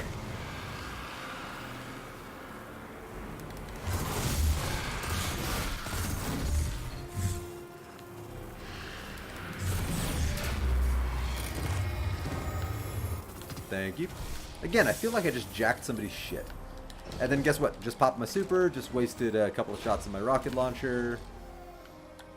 And it's all back. That's amazing. I didn't know that for the longest time in Destiny. That you could just rally the flag and get all of your ammo back and all your super energy. Like, I didn't know that. I always thought that was just a thing you did to build to get the timer on the left of the screen. So it's just like, oh, that's neat, but I don't really care. And then, yeah, one day I rallied the flag, even though I normally don't. I just instinctively did it for some reason. And I had no super energy, and I just noticed the bar fill up immediately, and I'm like, that's a thing? What? Oh. So yeah, ever since then, I have been all about rallying the flag. Now, Destiny 2, incredibly flawed game, but it still has its moments. Like, it's still a very fun game if you're in the mood to play it, and it's also a fun game if you've got friends to play it with, but it is an incredibly flawed game. I will not deny that. They made a lot of mistakes in the transition between Destiny 1 and Destiny 2. They made a lot of mistakes in the launch of Destiny 1, in the vanilla campaign. And then they fixed so many of those mistakes over the course of Destiny 1's life. And then with Destiny 2, people thought, oh, they're going to start at an advantage because they've already figured out a lot of things that work and a lot of things that don't work with their game. But then in Destiny 2, they removed so many features that were in Destiny 1 that people loved, and there was no reason. Like, those features were good features. I can't think of too many off the top of my head, but I know they did. And they keep re-adding a lot of those features into the game over the course of time. They keep tweaking the way weapons handle. They keep altering Crucible. They'll always do that. But I can't think of anything specific off the top of my head. But there are things, I know there are things that they've changed about this game that Destiny 1 just had, and this game did not come with. Now, there might have been production issues behind the scenes. You know, maybe they released the game before it was ready just because they had to release it. And so that's why they've been incorporating so many patches and updates with time, because they're basically still releasing the full game. But I don't know. Either way, in summation, a very flawed game, but when you're in the mood, a very fun game. Like, I can't even deny that. It can be incredibly fun, but you can't overplay Destiny. That is the most important thing to remember about Destiny. You have to just know when to stop playing. With Destiny 1, I would say I played too much. I every week I did the raid on all 3 of my characters. I would do trials on all 3 of my characters. I would do all the weekly crap on all 3 of my characters. And it became just a bit much. Like, it got crazy. And at the end of the day, I realized, like, I played 3 times more of this game than I should have. And I enjoy the hell out of the game, and I love the game, but I played 3 times too much of it. Like, there was no reason for me to make a Warlock or a Titan, for example, because I'm getting the experience I want from the Hunter. I like playing as the Hunter. I prefer playing as the Hunter. I can change up the gameplay experience by just switching subclasses, so it's not like I'm just only playing as the Arc Strider all the time. In this game, I do have 3 characters made, but they're all Hunters, and it's only for storage reasons, so I didn't actually devote any real amount of time to making those other 2 characters. I spent a grand total of just getting them to the tower, so I could access the vault, and then I wasn't thinking. Thanks for that. Hey, puns. But yeah, I really only have my 1 character, my Hunter, because all my other characters are Hunters. Specifically because at first I thought I might just use them to level up faster, and then that turned out not to work. So now I just use them for storage. So I'm not making the same mistake I did in Destiny 1, where I'm playing this game 3 times as much as I should have. That was a terrible, awful mistake. In my opinion. Like, I shouldn't have done that.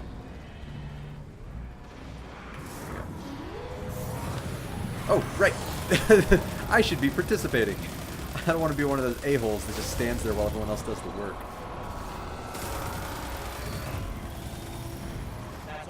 Oh, right. I'm really just getting lost in my own conversation. I keep forgetting basic shit. Yee. Yeah. Excuse me. That was very, very rude. Boom, baby.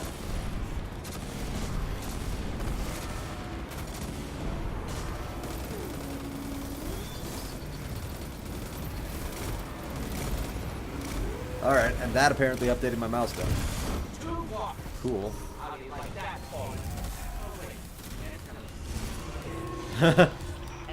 I love Nolan North's ghost commentary. Even though I did prefer Peter Dinklage, I do like Nolan North because he's freaking Nolan North. But I like his commentary. It's funny. Okay, so that's all of the public events.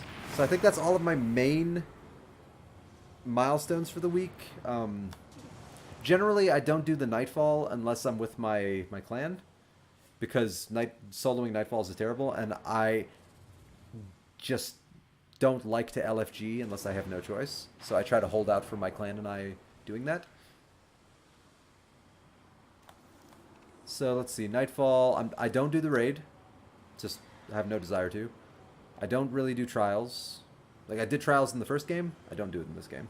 And I think I heard a rumor that trials is going away, so, yeah.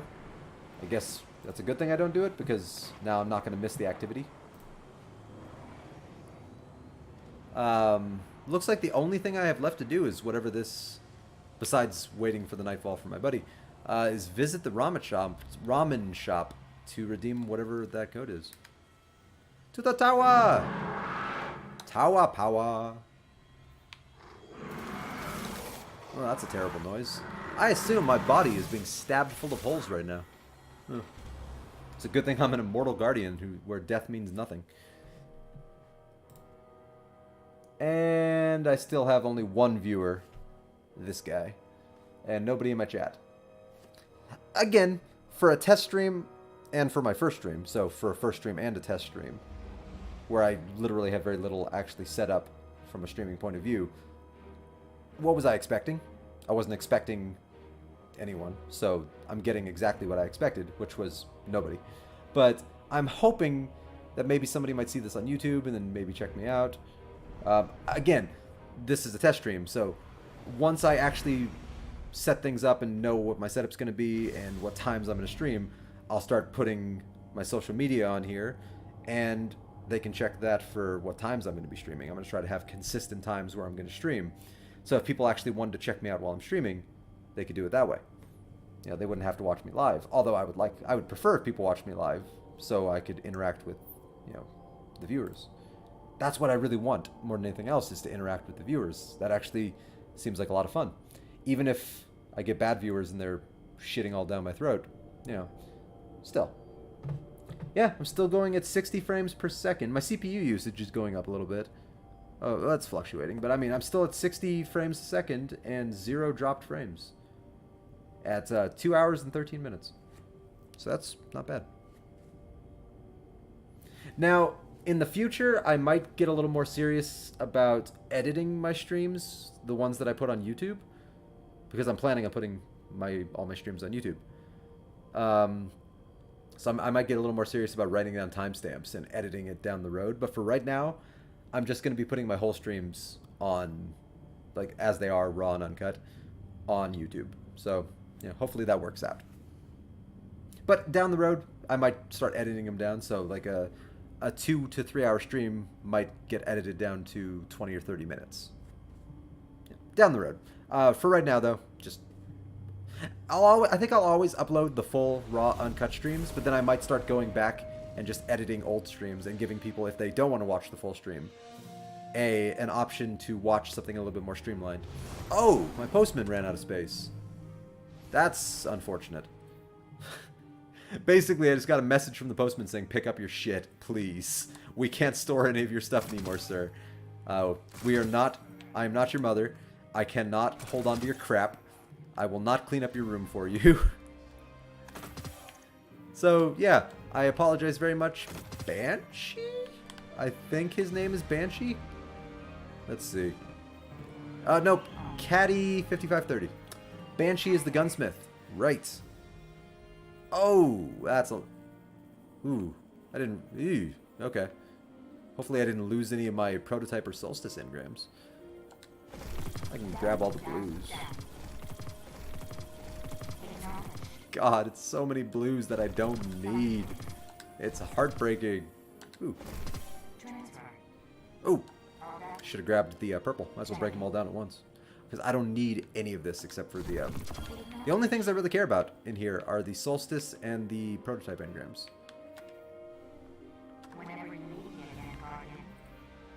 So yeah, as I was saying very early on in this stream, the constant inflow of blue quality weapons and armor, while useful when you're still trying to level up, becomes really annoying at a point in the game. Like, you're just constantly being flooded with things that you don't need, and you're just having to spend time to break down. So I do kind of wish there was the option where they could give us a warning when we do it. Like, you know, don't drop blues for me anymore. And they could be like, are you sure you want to do this? You know, because you're not going to... You're not going to get the money or the gunsmith materials from breaking those down. It's like, yeah, because I'm saving the time. So I choose to do that. You know, I don't need gunsmith materials, and I will show you why in just a second. Like, I don't need gunsmith materials. So, I rarely ever spend my shit in Destiny. So, from a gunsmith material point of view, I have every one of these stacks is 1,000, basically. So 1, 2, 3, 4, 5, 6, 7, 8, 9. I have 9,570-ish gunsmith materials. That's a lot. I don't know if I could spend all that if I went out of my way to try. That one I'm proud of. My Moments of Triumph t-shirt code. I gotta buy that.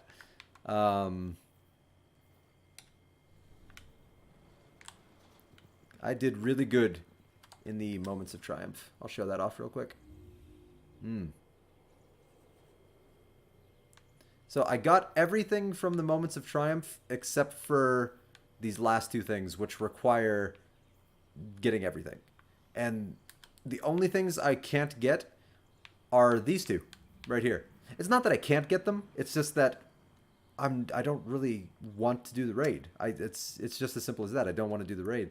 So defeating Callus just, that just sounds exhausting for something I don't want to do. And then completing 2 raid layers, raids just are exhausting. It's hard to find a group. If you have a group of friends that do, it's hard to find the time for everyone to do it at the same time. People tend to get frustrated when mistakes start happening or, wiping occurs. It just gave me a headache in Destiny 1, and I just eventually said I don't want to do it anymore. But I definitely participated like crazy in the Solstice event. I did all of the missions, upgraded all the armor. I haven't masterworked all the armor, but I've upgraded all the armor to Legendary. Ooh, Eternity's Edge. I think that's the Warlock sword that I can't use. That I wish I could. So I try to deposit all my blue shaders because I have too many to break down, and it would be annoying. And they don't have a breakdown all button, which that would make too much sense. Oh, do you want to break down the entire stack? Sure. Shaders, right. So yeah, I try to keep at least a little room in there. And then I can break down all of this crap because I don't need any of it. Like, I can't even use that, so there's no point in holding on to it. Now, as for purples, purples have a purpose, legendary shards. Now, again, I'm one of those people, I don't really spend my crap in this game because I get everything I need just from doing activities, milestones, random drops. So, I have 2,800 legendary shards that I really don't have anything to use for because I don't need anything from Xur. I don't need any random purples, so I'm not exactly going to buy a bunch of legendary engrams from the gunsmith. I don't have anything to infuse, so I just keep getting more and more legendary shards. to the point where I think I have enough at this juncture that I'm not sure I could spend them all even if I tried. It's kind of ridiculous. Oh, that looks sexy. Oh, I may not like Titans that much, but oh, he looks sexy. Not as sexy, but still sexy. Ooh, he has the Predator Ghost Shell. That's awesome. Right. So let's just turn in my engrams here, check out that ramen shop code, whatever that is, and then I'll call it a day. Alright, a little lag on picking up the prototype engram.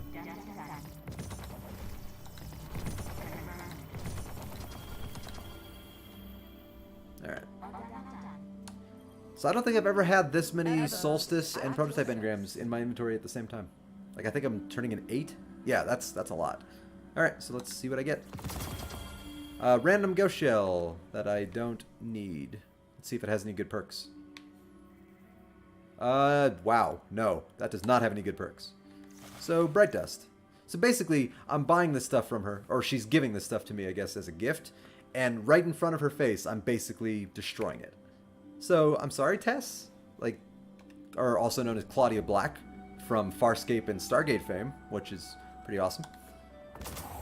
Ooh! Ooh! The Predator Ghost Shell. I was just talking about how sexy that is. Please have a good perk. Ooh, public events. I already had a public event ghost shell, but that's way fucking sexier. Yeah, that is way sexier. So I'm going to break down the Bursting Wisdom ghost shell for the Predator ghost shell, because reasons. 525 Bright Dust. I'm basically doing the Andy Samberg right now from Saturday Night Live, where I took it and I threw it on the ground. What, you think I'm a joke? I'm not a part of your system. My dad's not a phone. Duh. Ooh, okay. I got the Osiris transmat and a ship I don't need. Cool. So I'll break down the ship. Oh, I have full sparrows. The ship has a crappy transmat, and it's a ship I don't want or need, so Bright Dust. Huh.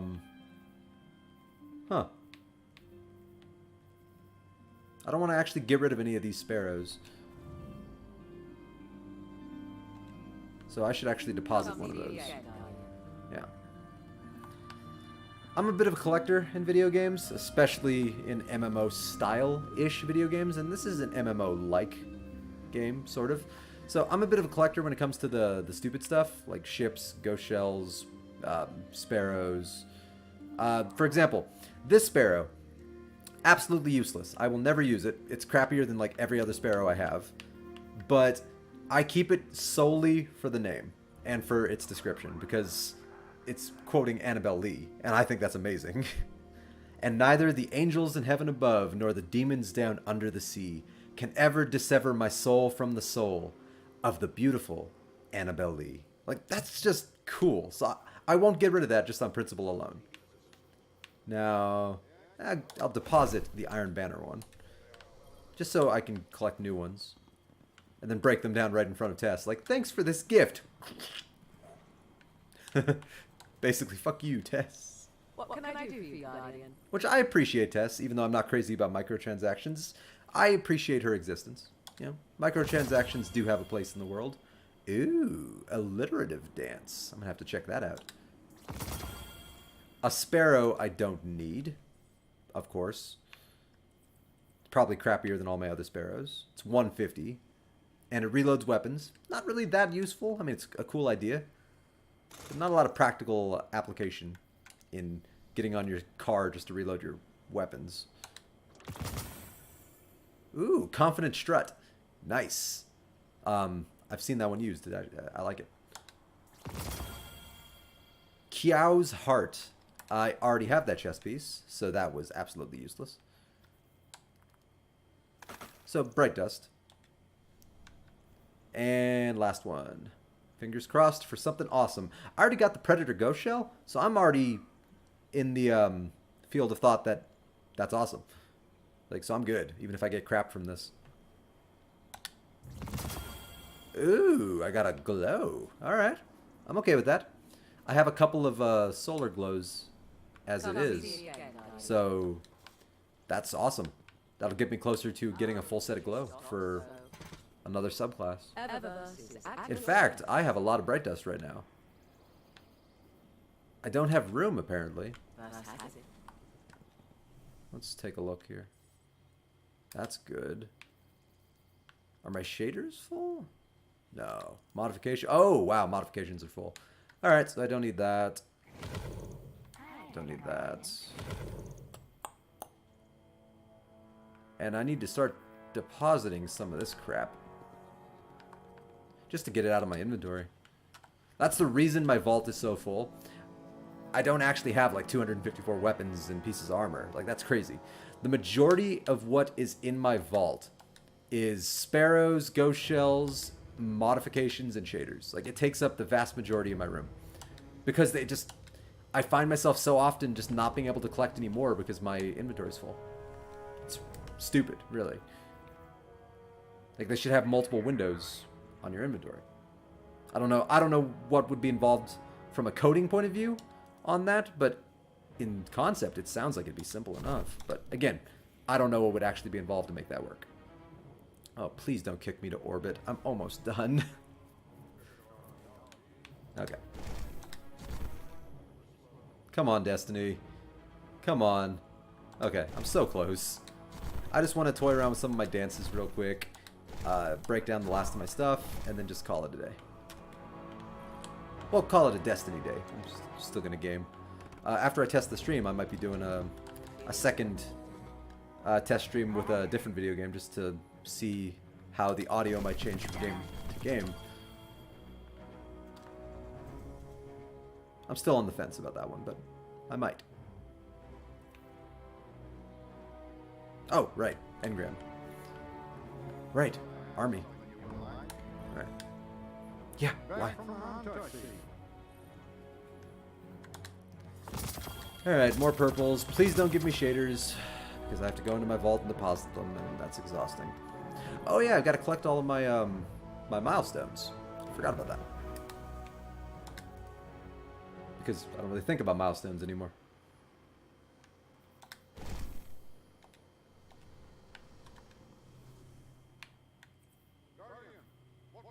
Guardian.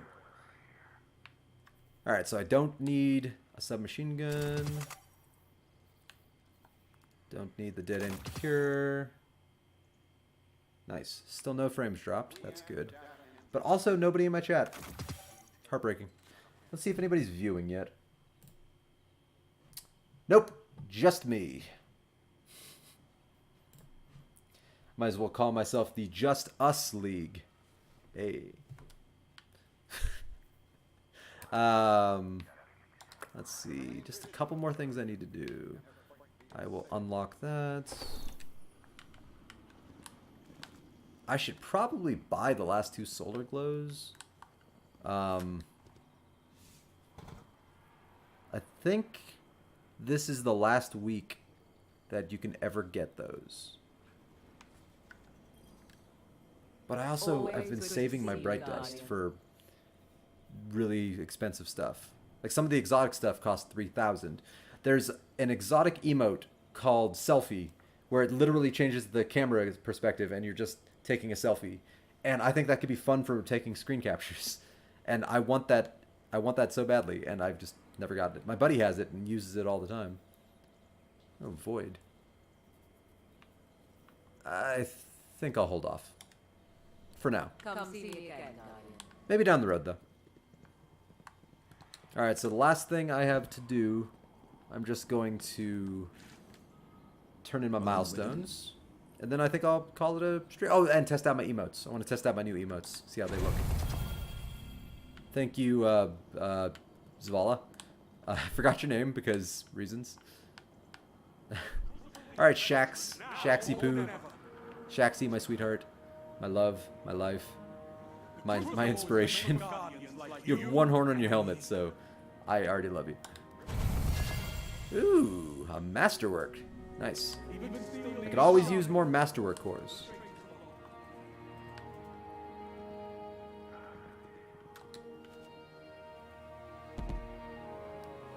haven't seen my puppy in a while. There you are, Jay. Sorry if this is boring, me streaming. You have to listen to me talk to myself for like 2 to 3 hours. I apologize. And that one's a legitimate apology. I know you'd rather like be running around the apartment playing. But after I finish this, I'll get you a snack. Alright, Hawthorne. You just never quit, do you? I never quit. My philosophy is never give up, never surrender. By Grapthar's hammer. Take care of yourself. I will avenge you by the sons of Warvan. Blah blah blah, etc. etc. Alright, so Hawthorne, Zavala, Shax. So I just gotta talk to Nathan Fillion. And then that's all of my milestones. And then I just gotta break this crap down. Solo Asquatch. I like that name. I'm surprised he gets away with that. Because there's a clear break in there between solo and ass. So yeah, I'm surprised he gets away with that. Good name though. I like it. Alright. Please don't freeze right here. Okay, good. Alright, Nathan Fillion. Give me some random crap that I can break down. Guardian? You did good out there. You did too. Just remember, I got your back. I'm gonna miss you, Cade. I'm really gonna miss you. Ooh, double exotic. Sweet. I'm really gonna miss you, man. You're a unique spirit. And I'm gonna miss you. You're like the most interesting character in this franchise. Alright, 1. I always hope for multiple, but 1 is fine. Takes so much longer to break down exotics.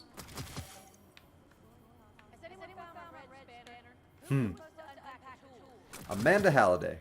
I like her. I'm sad they don't do more with her character. They don't do more with almost anybody's character. Like, there are so many characters just floating around Destiny and they do almost nothing with them. I think that's heartbreaking. You know, there's so many potential interesting stories to tell, or they could just have more fun with it. Like, she had one cool moment in the story in the beginning when she's just flying me. Well, she had like 2 good moments in the story. She was flying you to Gaul's ship in the beginning, and then there's that part where you're assaulting the Cabal base, and you open the hangar bay, and she just decimates everyone. That's actually a really cool moment. But outside of that, like, she doesn't really have anything else, and that's sad. Oh, right. Did I break down everything? Yes, I did. Okay. So now I'm just going to get to a more public area, test out my emotes, and then call it a stream. That'll be roughly a 2.5 hour stream. Not bad for my first test stream.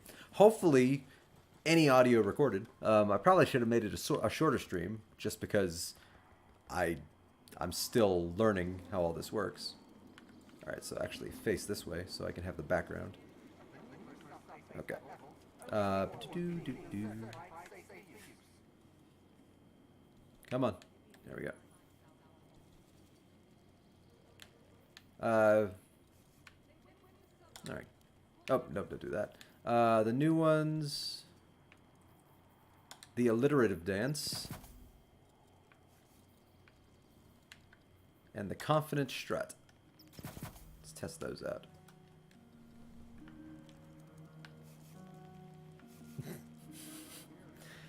Okay.